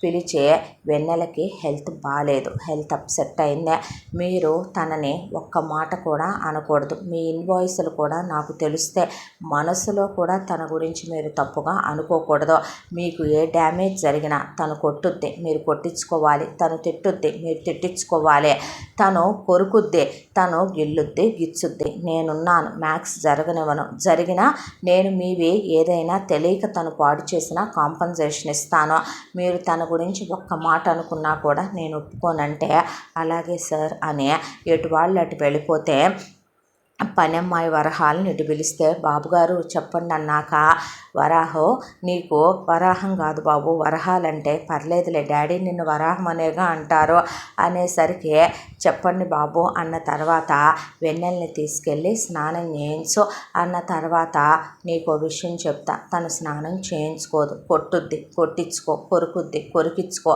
నీ చీరలు చించుద్ది, చింపించుకో, నీకు నేను 4 మనుషుల శాలరీ ఇస్తాను, ఇక నుంచి వెన్నెల బాధ్యత నువ్వే చూసుకోవాలి, వెన్నెలకి కావలసినవన్నీ చూసుకోవాల్సిన బాధ్యత నీదే, అది లేడీస్ విషయాలు, తనకి పీరియడ్స్ వచ్చినప్పుడు పీరియడ్ ప్యాంటీస్ మార్చిన దగ్గర నుంచి తనకు కావలసిన లేడీస్ పర్సనల్ హైజీన్ విషయాల దాకా అన్నీ నువ్వే చూసుకోవాలి, అర్థమవుతుందా అంటే, అలాగే బాబు గారు అని ఒకవైపున వెన్నెలని బాత్రూంలోకి తీసుకెళ్ళింది వరహాలు.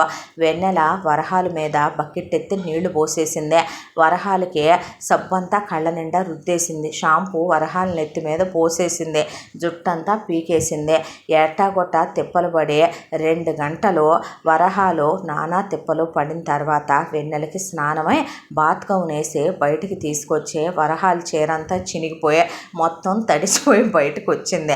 రేపటి నుంచి నువ్వు స్పేర్ బట్టలు తెచ్చుకోమంటే 5-6 తెచ్చుకుంటాను బాబు అన్న తర్వాత, నీకు నీ బట్టలకి ఇవో డబ్బులు, ఇవి నువ్వు కొనుక్కోబోయే చీరలు, ఒక 25 చీరలు కొనుక్కొని ఉంచుకో, అవి చిరిగిపోయాక మళ్ళీ డబ్బులు ఇస్తాను అని చెప్పాడు దేవు. అలాగే బాబు అని చెప్పింది వరహాలు. ఈలోపు ఆ బాబు అమ్మాయి గారికి బట్టలు అంటే తీసుకొచ్చాను ఇదిగో అని కవర్ చేతికిస్తే బట్టలే అని చెప్పి బాత్ గౌన్ తీసేసింది వెన్నెల. దేవు తల పక్కకు తిప్పేసి తలుపు దగ్గరికి లాగి తను రెడీ చేయి ముందు నువ్వు అన్నాక దేవుడు లాంటి మనిషి కాబట్టి సరిపోయింది. పిచ్చి మా తల్లి బట్టలిప్పి నుంచింది. అదే ఇంకొకడైతే గనక ఆశగా చూడ్డు, ఇంకొకడైతే గనక తప్పుగా ప్రవర్తించడు. మా దేవు బాబు బంగారం అమ్మ అనుకుంది వరహాలు. ఆ తర్వాత పిల్లకి బట్టలేసేలోపు వరహాలకి దేవుడు గుర్తొచ్చేసాడు. బట్టలు వేయించుకోనంటదే దట్టు మిడ్డీ అను బుడ్డ టాపులు తీసుకొని వచ్చి ఆ పైన లేవకుండా పైన పెట్టేవి ఏదో అందంగా ఉన్న థ్రెడ్స్ లాంటివి తెచ్చాడు దేవ్. ఇక ఆ అమ్మాయికి అండర్ గార్మెంట్స్ వేసి బట్టలు వేసేలోపు వరహాలు పని అయిపోయింది. అయిపోయిన తర్వాత దేవుకి బాబు అయిపోయిందన్నాక వచ్చి దేవు దగ్గర కూర్చొని దామ్మ అన్నాడు. అనేసరికి దేవు దగ్గరికి వెళ్ళి ఒళ్ళో కూర్చుంది. దేవే వెన్నెలని ఒళ్ళో కూర్చోబెట్టుకొని చక్కగా నీట్గా షర్ట్ నిండా పిన్నులు పెట్టుకున్నాడు, చేతి నిండా రబ్బర్ బ్యాండ్లు పెట్టుకున్నాడు. నీట్గా తల తల చెరిపేసుకుంటుంది. విసుగొచ్చేంత వరకు దువ్వుతూనే ఉన్నాడు. దాంతో దానికి విసుగొచ్చి ఇక చెరిపేసుకోవడం ఆపేసిన తర్వాత నీట్గా 2 పిలకలు వేసాడు. వేసి చక్కగా పిన్నులు పెట్టి బ్యాండ్లు పెట్టాడు, పౌడర్ రాశాడు. కాటికి పెడితే రుద్దేసుకుంటే అమ్మాయి గారు పెట్టినప్పుడు కన్నా రుద్దుకున్నప్పుడే ముద్దుకున్నారు బాబు అనేసరికి వరహాల వైపు చూస్తే సారీ బాబు అన్న తర్వాత నీట్గా మళ్ళీ క్లీన్ చేసి వేసేసరికి దానికే ఓపిక అయిపోయింది. నీట్గా కళ్ళకు కాటుకు పెట్టాడు. ఆ తర్వాత బొట్టు పెట్టుకున్నాడు, లిప్స్టిక్ వేసాడు. అయిపోయిన తర్వాత చక్కగా చేతికి 2 బంగారు బ్యాంగిల్స్, వేలుకు ఉంగరం తొడిగి మెడలో చైన్ పెట్టాడు. పెట్టిన తర్వాత ఎటన్నా వెళ్తే శబ్దం తెలుస్తుందని కాళ్ళకి మువ్వల పట్టీలు పెట్టాడు. పెట్టిన తర్వాత తీసుకెళ్ళి భోజనం తీసుకురా వరహాలు అన్నాక తెస్తే తనకి ఇష్టం ఇవి చేసి తీసుకురా అన్నాడు. అలాగే బాబు అని అవే తీసుకొని వచ్చింది. తీసుకొచ్చిన తర్వాత పెడితే భోజనం మొహం మీద ఊసేసింది. వరహాలు గుండె ఆగిపోయింది. దేవు చాలా స్ట్రిక్ట్గా ఉంటాడు, కొడతాడేమో అనుకునేసరికి ఒక్క మాట అనలేదు. నాప్కిన్ పెట్టి మొహం మీద అన్నం అంతా తుడుచుకొని షర్ట్ మీద ఉన్న అన్నం అంతా తుడుచుకున్నాడు. ఆ తర్వాత మా అమ్మ కదూ తినమ్మా అని తినరా అని 3 గంటలు విసిగిచ్చింది వెన్నెల. అయినా ఏమంటల్లా పనోళ్ళందరూ షాక్ అయి దేవు వైపు అలా చూస్తూ నుంచుంటే వెన్నెల వెనకాలే తిరగటం. వెన్నెలకి ఇక విసుగొచ్చి కూర్చొని తినటం మొదలు పెడితే గోరు ముద్దలు పెట్టి తినిపించేశాడు. ఆ తర్వాత చేయి కడుక్కొని మూతి తుడిచి ఆ తర్వాత వెన్నెలని పడుకోబెట్టడానికని గదిలోకి తీసుకెళ్ళి జో కొడితే కళ్ళు మూస్తుంది, మళ్ళీ కాసేపటికి తెరుస్తుంది, కళ్ళు మూస్తుంది తెరుస్తుంది. ఏసీ రిమోట్తో ఆడుకొని నిద్రపోవట్లేదు. దాంతో దేవ్ తప్పమ్మ పడుకోవాలి అని దేవ్ ఏదంటే అదంటే నవ్వి దగ్గరికి తీసుకొని ఆ తర్వాత పక్కకి పడుకోబెట్టి జో కొడితే కాసేపటి తర్వాత దేవుకు కూడా కునుకు పట్టేసి అలా తలానిచ్చి పడుకునేసరికి వెన్నెల మళ్ళీ లేచి అటుక్కాలు ఇటుక్కాలు వేసి దేవు గుండెల మీద పడుకుంది. దేవుని గట్టిగా కౌగిలించుకొని పడుకున్న తర్వాత ఆ అమ్మాయి తల అలా నిమురుతో జో కొడుతూ తన గుండెల మీదే పడుకోబెట్టుకున్న తర్వాత నెక్స్ట్ డే నుంచి దేవుకి ఒక్కటే పని, హాస్పిటల్కి తీసుకెళ్ళాడు. డాక్టర్ గారు హాస్పిటల్కి తీసుకెళ్తే అన్ని టెస్టులు చేసిన తర్వాత తనకి షాక్ ట్రీట్మెంట్ ఇస్తే ఫాస్ట్గానే తగ్గుద్దంటే వద్దు డాక్టర్, సైడ్ ఎఫెక్ట్స్ ఉంటాయని విన్నాను. నేను అబ్రాడ్ వెళ్ళొచ్చానంటే ఉంటాయి సైడ్ ఎఫెక్ట్లు, కానీ మెడికేషన్తో తగ్గాలంటే తనకి ఇంజెక్షన్స్ రోజు మా కాంపౌండర్లు నర్సులు వచ్చి మీ ఇంటికి ఇచ్చి వెళ్తారు. ట్యాబ్లెట్లతో తగ్గితేనే మంచిది, కానీ ఆ ట్యాబ్లెట్లు తను వేసుకోవటం అంటే తనంత త్వరగా ఆ ట్యాబ్లెట్స్ చేదుగా ఉంటాయి, మింగకపోవచ్చేమో. దట్టు తనకి హెల్దీగా ఉండే ఫుడ్ పెట్టాలి, తను నిద్రపోవాలి, తను విసుక్కోకూడదు, తన్ని చాలా కేర్ఫుల్గా చూసుకోవాలి. నేను చూసుకోగలను డాక్టర్, నరకం ఎలా ఉంటుందో చూపిస్తుంది మిస్టర్, పర్వాలేదు డాక్టర్, నేను ఎలాంటి నరకమైనా తన విషయంలో తీసుకోవటానికి సిద్ధంగానే ఉన్నాననేసరికి ఆయన కూడా ఆశ్చర్యపోయి మందులు రాసిచ్చాడు. వచ్చాడు డాక్టర్ గారు. డాక్టర్ తను పడేసినా సరే ఎన్ని కావాలన్నా ప్రిస్క్రిప్షన్ మీద ఇస్తారన్నాడు ఆయన. ఆ తర్వాత దేవ్ ఇంటికి తీసుకొచ్చాడు వెన్నెలనే. తీసుకొచ్చాక ట్యాబ్లెట్లు వేయపోతే ఊసేసేది, పారేసేది, విసిరేసేది. లాస్ట్కి విసుగొచ్చిందాకా ఇచ్చి ఓ ట్యాబ్లెట్ మింగిచ్చేవాడు. ఆ తర్వాత కాంపౌండర్లు నర్సులు వచ్చి వెన్నెలను గట్టిగా పట్టుకొని ఇంజెక్షన్ చేస్తుంటే కళ్ళు ఎర్రగా అయిపోయి కళ్ళల్లో కన్నీటి జేరొచ్చేసేది దేవుకి. సార్ మేము నొప్పి పుట్టేలా చేయలేదండి అంటే ఇట్స్ ఓకే అని వాళ్ళకి డబ్బులు ఇచ్చి పంపించేసి ఆ తర్వాత వెన్నెలకు సంబంధించిన పనులన్నీ తనే చూసుకుంటూ పార్లర్ వాళ్ళని పిలిపించి పర్సనల్ హైజీను ఇంపార్టెంట్ కాబట్టి తన్నే వెళ్ళి మీరు క్లీన్ చేయండి, తనకి మీరు విసుక్కున్నట్టు కానీ తన్నేదైనా అన్నట్టు కానీ తనకు కొంచెం బాధ కలిగినట్టు కానీ తెలిస్తే నేను ఊరుకోను అనేసరికి వాళ్ళకి ఎక్స్ట్రా పేమెంట్ ఇస్తానంటే వాళ్ళు నీట్గా పువ్వల్లే చేశారు వెన్నెలనే. చేసిన తర్వాత వాళ్ళు బయటకు వచ్చేసారు. ఆ తర్వాత వెన్నెలకి నీట్గా హెయిర్ కట్ చేయించి వెన్నెలని దగ్గరికి తీసుకోవటం, వెన్నెల ఎత్తుకోమంటాం, వెన్నెల ఒకవైపున ఉప్పెక్కటం, వెన్నెల ఆడుకోవటం, వెన్నెల కోసం ఇల్లంతా బొమ్మలు కొనుక్కొచ్చాడు దేవ్. ఆ తర్వాత ఆఫీస్కి వెళ్ళేటప్పుడు వెన్నెలను కూడా రెడీ చేసి కారులో వెనకాల వరహాల్ని అన్ని ఫుడ్డు, పాలు, జ్యూసు అన్నీ పెట్టమనమని టైం టు టైము వరహాల్ని కూడా వెంట తీసుకొని వెళ్ళిన తర్వాత ఆఫీసులో 2 అమ్మాయిల్ని పిలిచాడు. మీకు 3 times మీ శాలరీ కన్నా ఎక్కువ ఇస్తాను. తను నా మరదలు వెన్నెల. తన ఒక్క మాట కూడా మీరే కాదు ఆఫీసులో ఎవరూ అనకూడదు. తనకు నచ్చినట్టుంటుంది, తనకి ఇష్టమైనట్టు చేస్తుంది. మీరు మనస్సులో కూడా ఏమీ తన గురించి తప్పుగా అనుకుంటే నేను ఊరుకోను అనేసరికి వరహాలు కూడా అలా చూసిందే. ఆఫీసు రూము నిండా బొమ్మలు. వెన్నెలని వాళ్ళేమీ అంటలేదు. వెళ్ళి ల్యాప్టాప్లు నొక్కేసింది, ల్యాప్టాప్లు ఇరగొట్టేసింది, ఫైల్స్ చించేసింది, ఆఫీస్ అంతా తిరుగుతుంది. అమ్మాయి గారు రండమ్మా అని ఒకవైపున వరహాలు చూసుకోవటం, ఈ టిమ్మనమని దేవే తినిపించటం, దేవు గదిలో ఉన్న గోడల నిండా స్కెచ్లు మార్కర్లు పెట్టి గీసేయటం, ఆ తర్వాత బొమ్మలతో ఆడటం, అక్కడ ఉన్న అమ్మాయిలు జుట్టు బీకేయటం, కొరికేయటం, వాళ్ళకి వాళ్ళ హ్యాండ్ బ్యాగులు అవి పాడు చేస్తుంటే కాంపన్సేషన్లు ఇచ్చుకుంటూ దేవ్ ఇలా వారానికి ఒకసారి సెషన్స్ ఉంటాయని డాక్టర్ చెప్పడంతో ఒకవైపున వెన్నెలని తిప్పటం, వెన్నెలని ఒకవైపున ఇంట్లో తనే చూసుకోవటం, వెన్నెలని రోజు రెడీ చేసుకోవటం, వెన్నెలకు భోజనం తినిపించటం. ఒకరోజు కూర్చొని కాళ్ళ గజ్జ కంకాణమ్మ ఆడుకుంటాను నేనంటే ఆడుకోమ్మా అన్నాడు. అన్న తర్వాత దేవ్ ఫైల్స్ అన్నీ చించేసిందే. మళ్ళీ మొత్తం సెకండ్ జిరాక్స్ తీయించుకొని రమ్మనమని ఆఫీస్ వర్క్ చేసుకుంటున్నాడు. ల్యాప్టాప్ పాడైపోయేంత వరకు విరగ్గొట్టేసిందే. ఆ తర్వాత వేరే ల్యాప్టాప్ తీసి వర్క్ చేసుకోవటం మొదలుపెట్టాడు. కూర్చొని మోకాళ్ళ మీద గుడ్డ తొడ వరకు పైకి లాగేస్తే గట్టిగా పట్టుకున్నాడు చేయి పెట్టి దేవ్. పట్టుకున్న తర్వాత తీరా చూస్తే చూడొచ్చా అన్నట్టు ఆ క్లాత్ని అలాగే కొంచెం పైకని చూసేసరికి తొడల నిండా వాతలున్నాయి. వాతలు ఉండేసరికి మామయ్య ప్రాణం పోయినా కొట్టడు, అత్తయ్య కొడితే చంపేస్తాడు, మరి ఏంటివన్నీ అని చూసేసరికి అమ్మా ఏమైందిరా వెన్నెల అంటే ఏం గుర్తొచ్చిందో ఏమో దేవుని పట్టేసుకొని వెక్కిళ్ళు పెట్టి ఏడ్చి దేవుడి మీద పడే నిద్రపోయిందే. దగ్గరికి తీసుకున్నాడు. తీసుకున్న తర్వాత ఈ విషయాన్ని నేను ఎవరికైనా ఎలా చెప్పగలను, అసలు ఏం జరిగింది అనేది దేవుకి ఎన్నెన్నో ఆలోచనల్లోకి తీసుకెళ్ళింది మైండ్.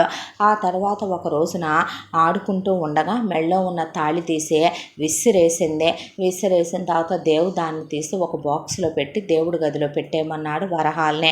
ఎన్నాళ్ళుగా లేనిదే ఏదో మనసుకి ఒక ప్రశాంతత, ఒక స్వేచ్ఛ, ఎన్నాళ్ళుగా లేనటువంటి ఏదో ఒక దగ్గర బంధం. ఆ తాళి తీసిన తర్వాత ఏదో ఒక క్లోజ్నెస్ అనిపించింది దేవు మనసుకే. టీవీ పెట్టి కార్టూన్ చూడమన్నాడు. అవన్నీ నాకు కావాలి, వాటిల్లోకి వెళ్తాను అందే. అబ్రాడ్ అయితే ఏ డిస్నీ ల్యాండ్కో తీసుకెళ్ళొచ్చు, ఇక్కడ అలాంటివి ఏముంటాయి. దాంతో ఓ పెద్ద గ్రౌండ్ తీసుకొని కార్టూన్ క్యారెక్టర్లన్నీ సెట్టింగ్ వేయించాడు. దాంతో అక్కడికి వెళ్ళి వాటితో ఆడుకొని కొట్టి తిట్టి ఆ తరువాత ఇంటికి వచ్చిందే. రోడ్డు మీద పప్పీస్ నచ్చాయందనే బోల్డ్ అని పప్పీసు హాని చేయకుండా ఉండే కొనుక్కొస్తే వాటితో ఆడుకొని పప్పీ హౌస్లోనే పడుకుంటే ఎత్తుకొని తీసుకొచ్చే పడుకోబెట్టుకునేవాడు. వేరే గదిలో పడుకోబెట్టినా వచ్చి దేవుడి మీదెక్కేసి దేవుని కౌగిలించుకొని పడుకునేది వెన్నెల. ఇక అలా పడుకోబెట్టుకునేవాడు. ప్రాణం ఒక ఎత్తుగా ఆ అమ్మాయిని చూసుకుంటూ డాక్టర్ల దగ్గరికి తిప్పుకుంటూ కాలం గడుస్తోంది. ఒక రోజున వెన్నెల మారాన్ చేస్తోందని రకరకాల ఫుడ్స్ తినిపించడం మొదలు పెడితే చాక్లెట్ నచ్చింది వెన్నెలకి.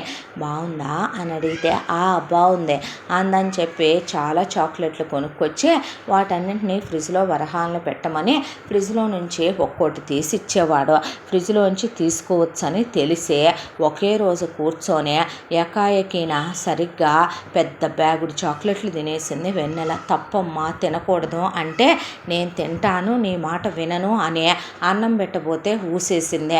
వద్దంటున్నానా, తినకూడదంటున్నానా, చెప్పిన మాట వినమంటున్నానా, నేను విననంటున్నానా, నాకు చాక్లెట్ కావాలంటున్నానా అని ఫ్రిడ్జ్ దగ్గరికి వెళితే అడ్డం నుంచున్నాడు ఫ్రిడ్జ్ దగ్గర. నువ్వు నన్ను తీసుకొనివ్వవా అంటే అన్నం తింటే ఇస్తా, నేను తిన్ను, నాకు చాక్లెట్టే కావాలి అనేపాటికి మారాన్ చెయ్యకురా తల్లి అన్న తర్వాత కాదని ఆ అబ్బాయి హైట్ ఎక్కువ ఉంటాడు కాబట్టి కరెక్ట్గా గుండెల దగ్గరికి వస్తుంది వెన్నెల. దేవుని నా మాట వినవా నువ్వు, నాకు ఎదురు చెప్తావా నువ్వు, నాకు చాక్లెట్ ఇవ్వవా నువ్వు అనే దేవు గుండెల మీద కరెక్ట్గా ఛాతీ మీద పళ్ళు దిగిపోయేటట్టు కొరికింది వెన్నెల. అయినా దేవు కదలలేదు. అలా గుప్పెట మూసి నుంచునేసరికి పనివాళ్ళు బిత్తరపోయి నిలబడ్డారు. అంతా దాంట్లో బాబుగారు అంటే చేయి పెట్టి ఆపేసి కొరకనివ్వండి అన్న తర్వాత కొరికి కొరికి కొరికి పళ్ళు దిగేలాగా విసుగొచ్చి ఆ తర్వాత అక్కడి నుంచి వెళ్ళి అన్నమే తింటాలే, ఆకలి అవుతుంది, వచ్చి పెట్టు అన్న తర్వాత అలా కూర్చున్నాడు. బాబు రక్తం కారిపోతుందని షర్ట్ అంతా తడిసిపోయింది రక్తంతో. ఆ నొప్పి ఆ బాధ కూడా ఆ క్షణం తనకు ఆనందంగానే ఉన్నాయి. వెళ్ళి ఇంజెక్షన్ చేయించుకోండి బాబు అనగానే వరహాల వైపు చూస్తే సారీ బాబు అన్నాక తనే ఫస్ట్ ఎయిడ్ చేసుకొని బ్యాండేడ్ వేసుకున్నాడు. అక్కడ పళ్ళు ఘాట్లు పడి దిగిపోయినాయి గుండెల్లోకి. ఆ తర్వాత వచ్చి కూర్చొని వెన్నెలకి భోజనం పెట్టి పడుకోబెట్టుకున్నాడు. ఆ గాయం ఒకవైపున లాగేస్తున్న తన నరాల్లో ఆ బాధ కూడా తనకు ఆనందంగానే అనిపించింది ఆ క్షణం. ఆ తర్వాత వెన్నెలని ఇలా డాక్టర్ల దగ్గరికి తిప్పుతూ తన వెంటే తిప్పుకుంటూ బయటికి తీసుకెళ్తూ మంచి ఫుడ్ పెడుతూ దేవ్ ప్రతి విషయం వెన్నెలది తనే చూసుకుంటూ పీరియడ్స్ వచ్చినప్పుడు ఒళ్ళంతా అంటించేసుకునేదే. వరహాల చేత 4-5 సార్లు స్నానం చేయించంటే బాబు అన్నాక పర్సనల్ హైజీన్ ఉండొద్దు, తనకేం తెలియట్లేదుగా అని ఒకవైపున బెడ్షీట్లన్నీ ఖరాబ్ చేసినా పాడు చేసినా ఒక్క మాట అనేవాడు కాదు. వైట్ సోఫాలు అవి పాడైనా ఒక్క మాట అనేవాడు కాదు. అలా చూసుకుంటూ 2 సంవత్సరాల కాలం మెల్లమెల్లగా వెన్నెలలో వస్తున్న మార్పు. ముందుగా వెన్నెల కొరకటం మానేసింది, ఆ తర్వాత కొట్టటం మానేసింది, అరవటం మానేసింది, మెల్లమెల్లగా అల్లరి మానేసింది, చెప్పిన మాట వినటం మొదలుపెట్టింది, తింటుంది, ట్యాబ్లెట్లు ఇస్తే వేసుకుంటుంది.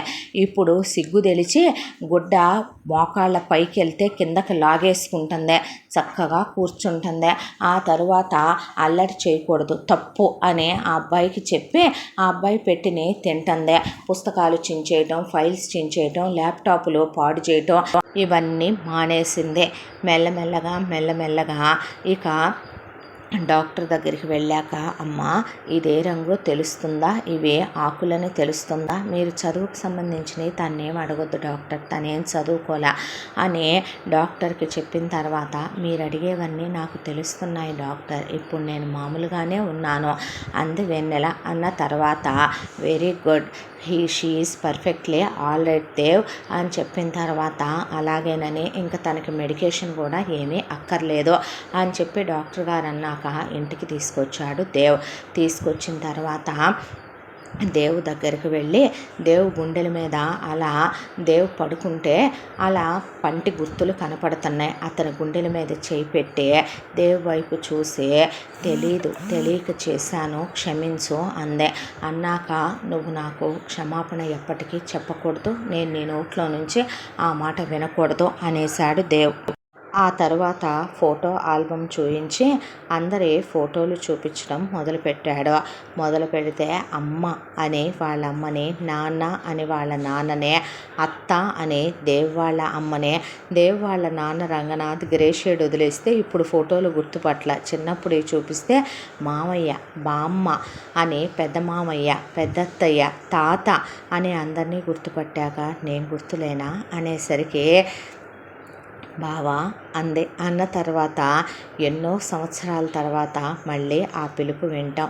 గుర్తున్నావు బావా అన్న తర్వాత దేవ్ బావా అంది. అన్న తర్వాత కళ్ళల్లో నీళ్లు తిరిగాయి. ఆ తర్వాత ఇంట్లో వాళ్ళకి ఫోన్ చేయించి వెన్నెలతో వీడియో కాల్ మాట్లాడిస్తే వాళ్ళు ఒకటే వెక్కిళ్ళు పెట్టి ఏడ్చారు.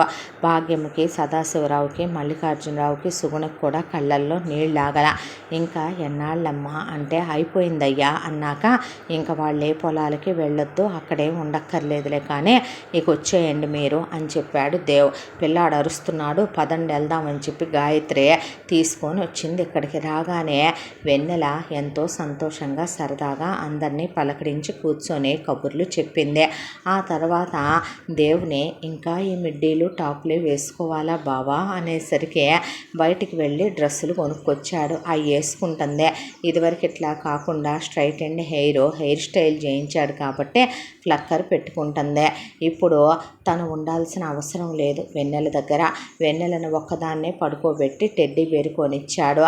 ఆ తరువాత దేవు మరి అమ్మాయిని పంపిద్దామా నాన్న అనే దేవుని పిలిచి అడిగితే తనకి జ్ఞానం నేర్పించాలమ్మా, తనకి మంచికి చెడుకి తేడా నేర్పించాలి, బ్రతకడం నేర్పించాలి, అప్పుడు పంపిద్దాము, అప్పుడు ఆలోచిద్దాం పంపించే విషయం అంటే అంతే అలాగే అంది గాయత్రి. అన్న తర్వాత దేవు వెన్నెలని బయటికి తీసుకెళ్ళి వెన్నెలకి ప్రతి విషయం ఎడ్యుకేషనల్ సెషన్స్ స్టార్ట్ అయినాయి. అక్కడి నుంచి ఎడ్యుకేషన్ గురించి కొంతమంది టీచర్లను పెట్టాడు. డాన్స్ అని, మ్యూజిక్ అని, పియానో వాయించటం అనే, మాట్లాడటం అనే, తెలుగు, ఇంగ్లీషు, హిందీ వాటన్నిటి గురించి తెలుసుకోవటం, లెక్కలు నేర్చుకోవటం, మాట్లాడటం, ఫోన్లు, ల్యాప్టాప్లు, ప్రపంచ జ్ఞానం, సినిమాలు అంటే ఎలా ఉంటాయి, షాపింగ్ మాల్స్ అంటే ఎలా ఉంటాయి, train journey, bus journey, city బస్సులు, షేరింగ్ ఆటోలు, ఖరీదైన కారుల్లో తిరగటం, అసలు ప్రతి ఒక్కటి ఏ వస్తువు ఎలా కొనుక్కోవాలి, దేని మీద ఎంఆర్పీలు ఎలా ఉంటాయి, ఆఫర్లు అంటే ఏంటి,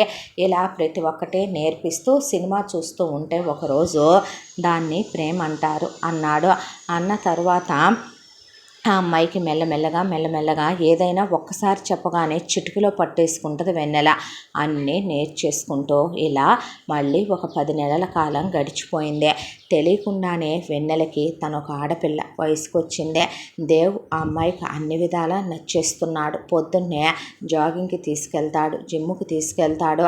దేవ్ స్నానం చేసేటప్పుడు టవల్ కట్టుకుంటే కండలు తిరిగిన అతని మగతనం, అతను మాట్లాడే తీరు, అతని నెమ్మది తత్వం, అతని సహనం, అతని ఓర్పు, అతని మంచితనం ఆ అమ్మాయిని ఆకట్టుకుంటున్నాయి. ఆ అమ్మాయి తెలియకుండానే అతన్ని విపరీతంగా ప్రేమించేయటం, ఇష్టపడటం మొదలుపెట్టింది. కానీ దేవ్ వెన్నెలనే దూరంగా ఉంచేవాడు, హద్దుల్లో ఉంచేవాడు. అంతా దాంట్లో వెన్నెలకి ఒక్కటే అనిపించిందే, పిచ్చెక్కి పిచ్చిలో ఉన్నప్పుడే బాగుండేదేమో, ఎక్కువ క్లోజ్గా ఉండేవాడివేమో బావా, ఈ పిచ్చి దగ్గర నుంచి దూరం పెడుతున్నావు నన్ననే మనసులో అనుకునేదే.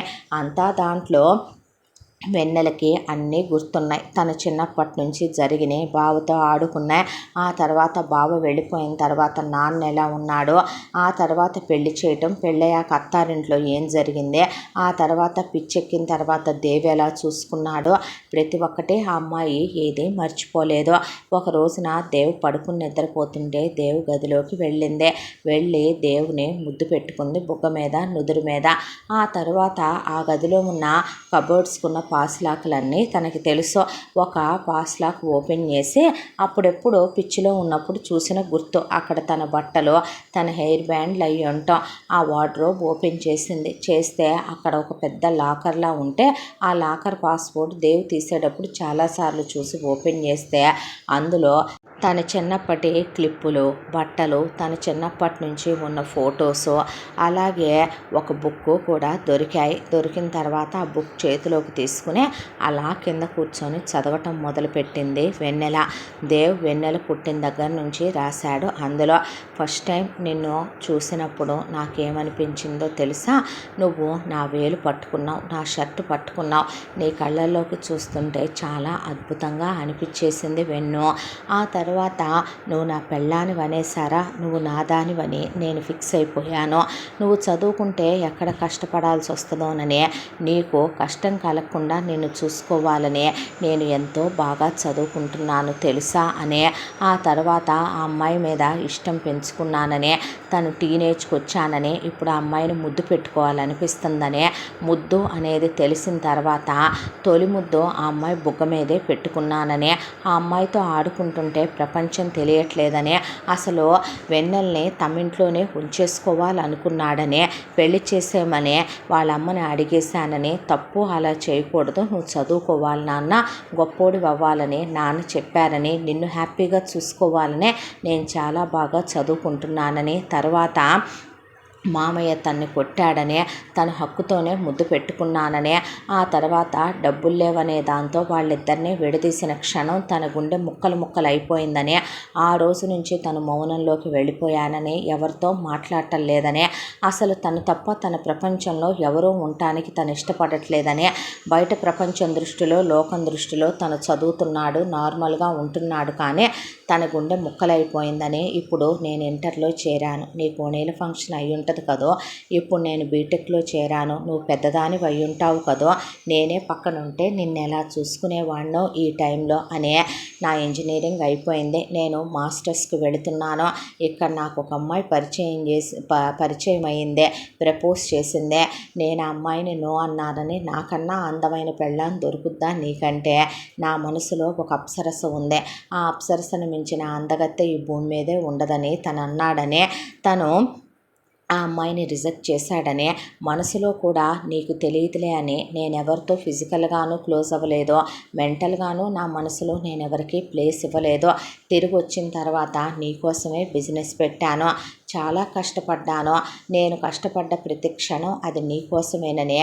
నేను పెట్టిన డివి ఇండస్ట్రీస్ దేవ్ వెన్నెల అనే అమ్మా నాన్నలకు కూడా తెలియదు, అదేదో వాస్తు కోసం నేను పెట్టాననే అనుకున్నారు వాళ్ళు. ఆ తరువాత నేను ఎదిగిన తర్వాత నీ దగ్గరికి రావాలనుకున్నాను, ఇప్పుడు మామయ్య నిన్ను నాకు ఇచ్చి పెళ్లి చేస్తాడు అనే, నేను కోట్ల రూపాయలు సంపాదించానని చెప్పాలనుకున్నాను, ఈలోపు న్యూ బిజినెస్ ఆఫర్ ఇంకోటి వచ్చిందే, బిజినెస్ ఎక్స్పాండ్ చేయాలనుకున్నాను, దాని ఓపెనింగ్ అయిపోగానే నీ దగ్గరికి రావాలనుకున్నాను, నేను ఎక్కడున్నా హ్యాపీగా ఉండాలనుకుంటావని నువ్వు నాకు తెలుసు, నీ ఆల్ ద బెస్ట్ కోసం నా గుండె ఎంత ఎదురు చూసిందో నాకే తెలుసు, నువ్వు ఇప్పుడు ఎలా ఉన్నావు వెన్నెల, నీ కోసం ఏజ్డ్ వైజ్గా నేను కొన్న గిఫ్ట్లు ఇవే, డ్రెస్సులు ఇవే, నీ కోసం అబ్రాడ్లో నేను చేసుకున్న షాపింగులు ఇవే అని, ఆ అమ్మాయి కోసం కొన్నాయన్నీ ఆ వార్డ్రోబ్ అంతా నిండిపోయి ఉన్నాయే, నా ప్రతి విజయంలో నువ్వు ఉంటావు, నా మనసులో నువ్వు ఉంటావు, నేను తినే ప్రతి ముద్దలో నువ్వు ఉంటావు, నేను పోయే నిద్రలో నువ్వు ఉంటావు, నేను చేసే ప్రతి పనిలో నువ్వు ఉంటావు, వెన్నెల లేనిది దేవు లేడు, దేవు ఉండడు, దేవు ఉండలేడు అన్న తర్వాత వెన్నెల ఆ బుక్ అంతా చదువుతూనే కళ్ళల్లోంచి ధారలుగా నీళ్లు కారిపోవటం మొదలయ్యాయి. ఆ అమ్మాయికి ప్రేమించాడా బావ, నన్ను ఇంతగా ప్రేమించాడా, చిన్నప్పటి నుంచే నా మీద ఇన్ని ఫీలింగ్స్ పెంచుకున్నాడా అనే, ఆ తర్వాత అమ్మా నాన్నలకి ఫోన్ వచ్చిందే, మీ ఇంటికి వచ్చాము, మావయ్య నీకు పెళ్లి చేశాడని తెలిసి నా మనసు 1000 ముక్కలైపోయిందే, ఆ తర్వాత నిన్ను తీసుకొచ్చాను, అమ్మా నాన్న ఇలా వెళ్ళారు, ఎందుకే నా నుండి దూరంగా వెళ్ళిపోతున్నావు, నేను నీకు దగ్గర అవ్వాలనుకున్న ప్రతి క్షణం నా నుండి నిన్ను దూరం చేస్తూనే ఉన్నారు, అసలు నిన్ను హాస్పిటల్లో చూపించకూడదు అనుకున్నాను, ఎవరికీ తెలియకుండా నిన్ను తీసుకొని అబ్రాడ్ వెళ్ళిపోతే అనిపించిందే, తగ్గిపోతే నా మీద నీకు ప్రేమ ఉండదు, నేను గుర్తుండను, నా మీద ఇష్టం ఉండదు, ట్యాబ్లెట్లు వేయకూడదు అనుకున్నాను, కానీ మనసాగలేదు, నువ్వు నా మీద పడుకున్న ప్రతి క్షణం నాకు ఫీలింగ్స్ వస్తున్నాయి వెన్నెల, నువ్వు నన్ను ముద్దు పెట్టుకుంటే నాకు నీతో క్లోజ్గా ఉండాలని ఉంది, కానీ నీకు నాకు మధ్యలో నీ మెళ్ళలో ఉన్న తాళి, ఒకరోజు నువ్వు ఆ తాళి తీసేసావు, గుండెల మీద చాలా పెద్ద భారం బరువు దిగిపోయినట్టు అనిపించింది, నేను చూసుకున్నంత హ్యాపీగా నిన్న తాళి కట్టిన వాడు చూసుకోడురా, భార్యాభర్తల బంధం అంటే కలిసి ఉన్నప్పుడో ఆరోగ్యంగా ఉన్నప్పుడో ఉండేది మాత్రమే కాదు కదా, డబ్బుంటే మొగుడు నచ్చుతాడు, డబ్బు లేకపోతే మొగుడు నచ్చడనే పెళ్ళాలు, మొగుడు ఇచ్చే సుఖం సరిపోవట్లేదు అనుకునే పెళ్ళాలు, భార్య కన్నా పక్కింటి ఆవిడ అందంగా ఉందనుకునే మొగుళ్ళు, ఇలా ఉండే వాళ్ళతో లైఫ్ హ్యాపీగా ఉండదురా, భార్యకు ఒంట్లో బాగాలేదనే భర్త భర్త భార్యని వదిలేసి పక్కచూపులు చూడటమో, భర్తకు బాలేదని భార్య ఇంకొకళ్ళ మీద మనసు పడటమో అసభ్యంగా ఉంటుంది. నేను తప్ప నిన్ను నా అంత ప్రేమగా ఎవరూ చూసుకోలేరు బంగారం. కానీ నీకు తగ్గుతోందే. నీకు తగ్గటం ఒకవైపున ఆనందం కలిగిస్తున్నా, నీకు తగ్గితే నువ్వు నాతో ఉండవు కదూ, వెళ్ళిపోతావు కదూ బంగారం అని అందులో అన్నీ రాసున్నాయి. ఇప్పుడు నీకు పూర్తిగా నయమైంది. ఇంకా నేను నా దగ్గరికి తీసుకోలేను, నేను ముట్టుకోలేను, నేను నా దగ్గర పడుకోబెట్టుకోలేను. అది సమాజానికి కరెక్ట్ కాదు. నీ క్యారెక్టర్ మీద నేనే మచ్చేసినట్టుంటుంది. కాబట్టే నిన్ను దూరంగా ఉంచుతున్నాను బంగారం. కానీ వెళ్ళొద్దు వెన్నెల, నన్ను వదిలే. మళ్ళీ నన్ను ఒంటరి వాడిని చేసేకే. నువ్వు వెళ్ళిపోతే నేను చచ్చిపోతానేమో వెన్నెల. ఈసారి నువ్వు లేకపోతే నేను బ్రతకలేనేమోనే అని రాసున్నాయి. అవన్నీ చదివిన ఆ అమ్మాయి మనసు చలించిపోయింది. వెక్కిళ్ళు పెట్టి ఏడుపు బయటికి రాకుండా మొహమంతా వాచిపోయి కళ్ళన్నీ ఎర్రగా అయిపోయేలా ఏడ్చి ఆ అబ్బాయికి బదులు బుక్కుని ముద్దులు పెట్టేసుకొని ఆ బుక్ లోపల పెట్టేసి మళ్ళీ పాస్ లాక్ నొక్కి క్లోజ్ చేసి వెళ్ళి తన గదిలో పడుకొని ఏడ్చింది. తెల్లారి లేచాక ఏమైందిరా అంటే, ఏం లేదు బావా, నేను బాగానే ఉన్నాను, ఇదివరకటి కన్నా చాలా బాగున్నాను కూడా అని చెప్పాక, ఇలా ఇంకో 2 నెలల కాలం వెరసి వెన్నెల ఇప్పుడు చాలా షైన్ అయింది, షార్ప్ అయింది. అవ్వలేదు, దేవ్ చేశాడు అలా. ఆ తర్వాత ఒక రోజున ఫోన్ చేసింది మంజుల. అమ్మాయికి తగ్గిందా అంటే, పూర్తిగా తగ్గిపోయింది వదిన, అది ఏకసంతగ్రహి. చిన్నప్పుడు దాన్ని చదివించమంటే నువ్వే చదివించలేదు, దేవ్ ఇలా నేర్పించగానే అదన్నీ నేర్చేసుకుందంటే తీసుకొస్తారమ్మా అనేసరికి వెళదాం పదమని వీళ్ళ ఇంటిళ్ళపాది కలిసి వెన్నెల్ని వెంట పెట్టుకొని వెళ్ళేటప్పుడు మంజుల లోపల నుంచి తాళి గొలుసు తెచ్చి, మీ నాన్న కోపం వస్తుందమ్మా మెళ్ళో వేసుకో అనేసరికి ఒళ్ళు మండిపోయింది దేవుకే. సరేలే అత్త, వేయి నీ చేత్తోనే అని అలా వేయించుకున్న తర్వాత తాళి ఇంటికి వెళ్ళారు. వెళ్ళిన తర్వాత అమ్మా అని వెన్నెల పిలవగానే మంజుల పిల్లని పట్టుకొని ఏడ్చేసింది. శంకర్రావు బయటకు వచ్చే వెన్నెల వైపు అలా చూస్తూ నుంచున్నాడు. నుంచునేసరికి నాన్న అనబోతూ ఉండగానే ఈలోపు కార్లు వచ్చి ఆగాయి. కార్లు వచ్చి ఆగంగానే కారులో నుంచే వెన్నెల భర్త, అతని చెల్లెలు భర్త, అతని అన్నలు వదినలు, అతని అమ్మ నాన్న దిగారు. దిగంగానే వాళ్ళమ్మ లోపలికి వస్తూనే, మా పిచ్చి తగ్గిందా నీకు, మామూలు అయ్యావా, ఎన్నాళ్ళు ఇంకా పుట్టింట్లోనే కూర్చుంటావు, మా వాడు సుఖానికి దూరమై ఇంకా ఎన్నాళ్ళు ఉంటాడు, పెళ్ళాం ఒంటి మీద చెయ్యకుండా పిల్లల్ని కనకుండా పద ఎక్కిన పిచ్చి తగ్గే ఉంటుంది కదా, తగ్గిందా లేకపోతే ఇంకా ఏమైనా ఉందా, ఏ రంగు చీర కట్టుకున్నాను నేను, నా తల మీద జుట్టే రంగు, ఈ ఎన్నేళ్ళు అని అడిగితే తనకి ఇప్పుడు ఏమీ లేదు, తను పర్ఫెక్ట్లీ ఆల్రైట్గానే ఉంది, ఎందుకు అలా మాట్లాడుతున్నారన్నాడు దేవ్. అనేసరికి నువ్వు ఆగు బావా అన్న తర్వాత వెన్నెల చేయి పట్టేసుకొని వెన్నెల మొగుడు యహబద అన్నాడు. అన్న తర్వాత దేవు చేతిలోనే ఉంది ఇటువైపున వెన్నెల చేయ. అలా వెన్నెల చేయి పట్టుకొని లాక్కెళ్తూ ఉండగా చిన్నప్పుడు వాళ్ళ నాన్న దేవు చెయ్యి తను అలాగే పట్టుకుంటే లాక్కొచ్చేసే దేవుని తన్నే విడగొట్టేశాడు. మళ్ళీ ఇప్పుడు మొగుడు అలాగే తీసుకెళ్తున్నాడు. అలా దేవు నిలబడి వెన్నెల వైపే చూస్తుంటే 4 అడుగులు వేయంగానే మొగుడు చెయ్యి విదిలించి లాగి పెట్టి కొట్టింది వెన్నెల. హౌ డేర్ యూ అంటే, how dare you cheap fellow rascal, stay away from me అనేపాటికి భయపడిపోయారు అక్కడ ఉన్నవాళ్ళంతా భయపడిపోయాక వెన్నెల పరిగెత్తుకుంటూ వచ్చి దేవుని కౌగిలించుకొని డీప్గా అతనికి లిప్ లాక్ పెట్టేసింది. ఐ లవ్ యూ బావా, ఐ లవ్ యూ అనేసేపాటికి వచ్చిన ఊళ్ళో జనాలందరూ అలా చూస్తూ ఉండగా దేవ్ వెన్నెలని గట్టిగా కౌగిలించేసుకొని అలా నుంచున్నవాడు ఎంత ఏడ్చాడంటే, ఒక్కసారే దిక్కులు పెక్కటిల్లిపోతాయేమో, భూమి ఆకాశాలు ఏకమైపోతాయేమో అనే ఇన్నేళ్లుగా గుండెల్లో తొక్కేసిన ఎమోషను. నీ డైరీ నేను చదివాను బావా, నువ్వెంత ప్రేమించావో నాకు తెలుసు, నేను నీ నుండి వేరవ్వలేదు, ఇతనే చేశాడని వాళ్ళ నాన్న వైపు ఎర్రగా మండిపోయే కళ్ళతో వెన్నెల చూసేపాటికి ఉలిక్కి పడ్డాడు శంకర్రావు. ఉలిక్కి పడిన తర్వాత, నేను నిన్ను ప్రేమిస్తున్నాను బావా, ఇప్పుడు నాలో ఉన్న ఆడతనం, నాకు ఏది మంచో ఏది చెడో అని తెలియజేసే జ్ఞానం నాకు నువ్వే కావాలని చెప్తుంది, నా పక్కన నువ్వుంటేనే నా జీవితం బాగుంటుందని చెప్తుంది బావా, ఐ లవ్ యూ అని ముద్దు పెట్టుకునేసరికి ఆ అమ్మాయిని పట్టుకొని అలాగే మోకాళ్ళ మీద కూర్చుండిపోయి పెద్దగా వెక్కిళ్ళు పెట్టి ఏడ్చేశాడు. ఏడ్చేసిన తర్వాత ఎవరు ఏమనుకున్నా ఎవర్రా అనుకుంటారో, నాకు నువ్వు తప్ప ఏ ఎమోషను లేదు వెన్నెల, నువ్వు తప్ప నాకేమీ అక్కర్లేదే, నువ్వు తప్ప నాకు ఎవరూ వద్దు కూడా వెన్నెల. నేనెంత నరకం అనుభవించానో, ఎంత చిత్రవద అనుభవించానో, ఇన్ని సంవత్సరాలుగా ప్రతిరోజు ప్రతి క్షణం నేను చస్తూ బ్రతికాను.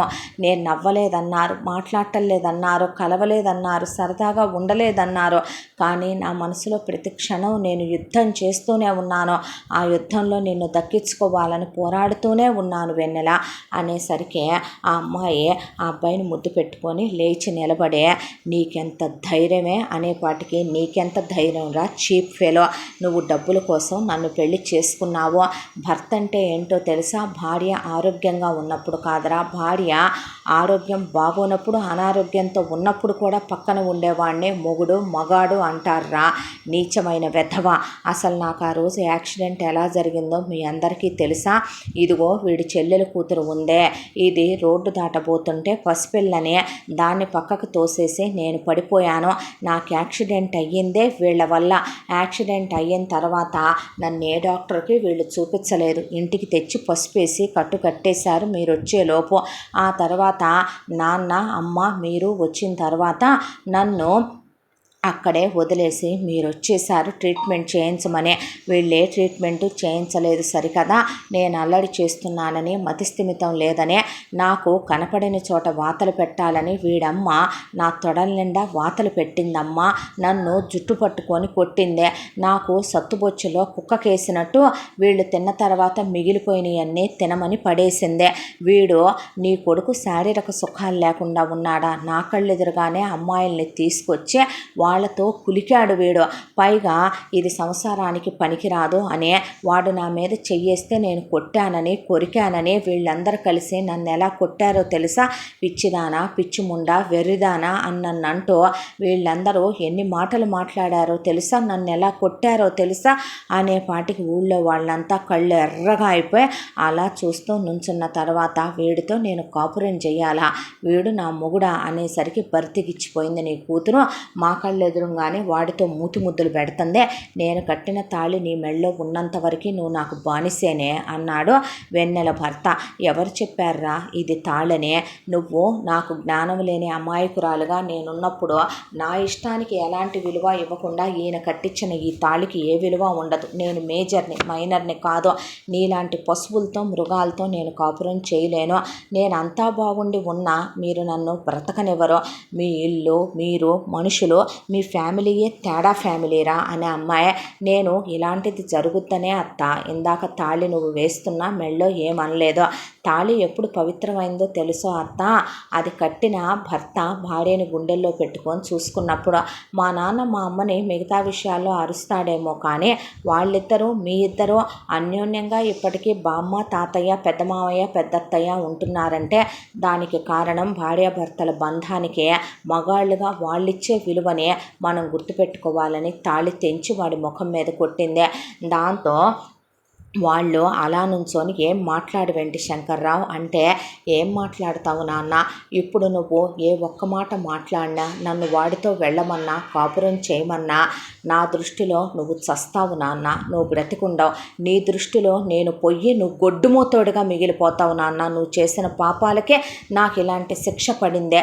కూతుర్ని గారాభంగా పెంచుకోవాలనుకున్న నువ్వు, నాకు చదువు లేకుండా జ్ఞానం లేకుండా పెంచిన నువ్వు, నాకు ఓ మనసు ఉంటుంది, నాకు ఒక ఇష్టం ఉంటుంది, నాకు ఇష్టమైన వాడిని నేను కోరుకుంటాను, అలాంటి వాడిని చేసుకుంటేనే నేను హ్యాపీగా ఉంటాననే విషయం ఎలా మర్చిపోయావు నాన్న నువ్వు?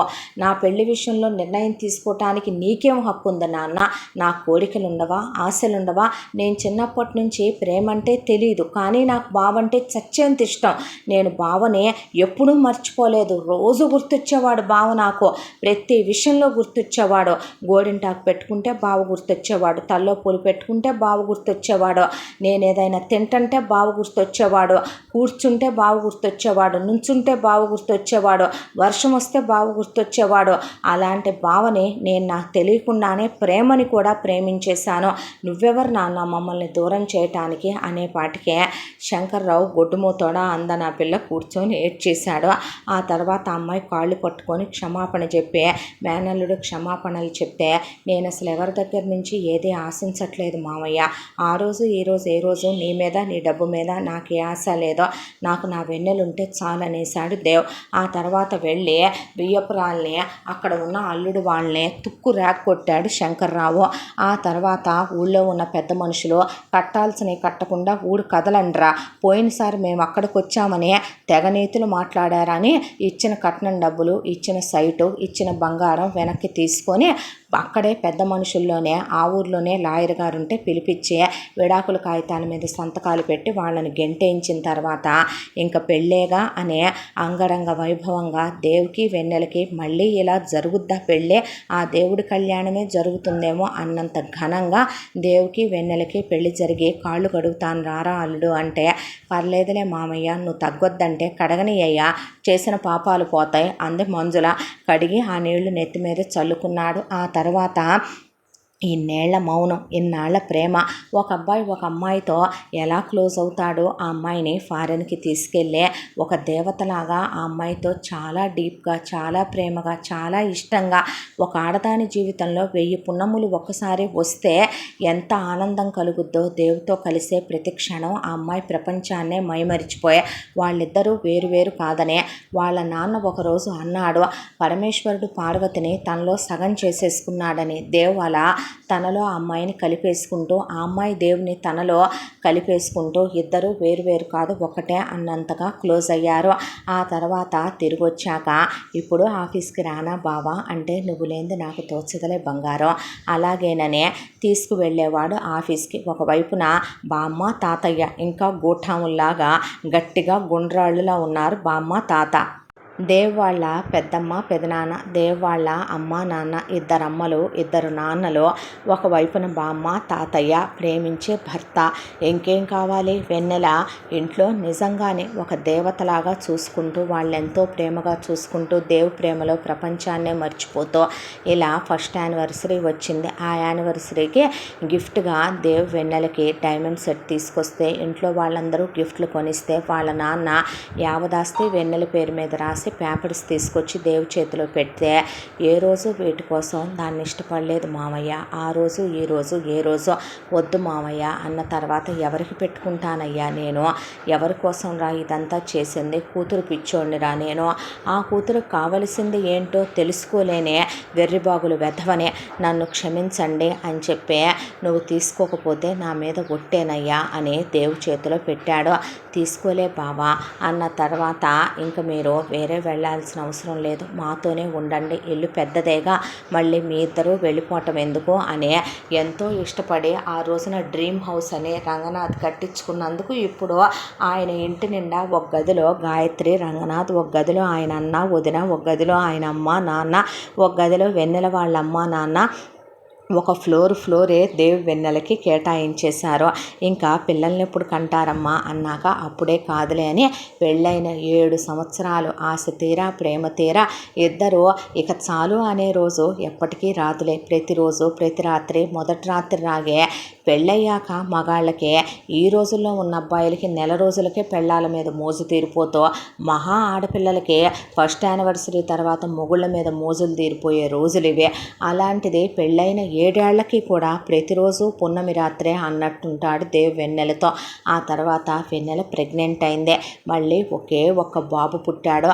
నందన్ అనే పేరు పెట్టుకున్నారు. ఇక చాలు, నా భార్య కనటం నాకు ఇష్టం లేదు అన్నాక మళ్ళీ వాడు పుట్టిన బాబు కూడా వారసుడై అందరి ప్రేమని అందుకుంటూ ఇలా సంతోషంగా ఈ కథ సుఖాంతమైందే. ఇంతటితో ఈ కథ సమాప్తం. మళ్ళీ మరొక మంచి కథతో కలుసుకుందాం. తప్పకుండా మన ఛానల్ని లైక్ చేయండి, షేర్ చేయండి, సబ్స్క్రైబ్ చేయండి, బెల్ ఐకాన్ క్లిక్ చేసి ఆల్ అనే బటన్ని ప్రెస్ చేయడం మర్చిపోకండి. ఇంత మంచి కథను మనకు అందించిన కథా రచయిత్రి జి. యామిని శ్రీనివాస్ గారు. మరో మంచి కథతో కలుసుకుందాం. Thank you so much.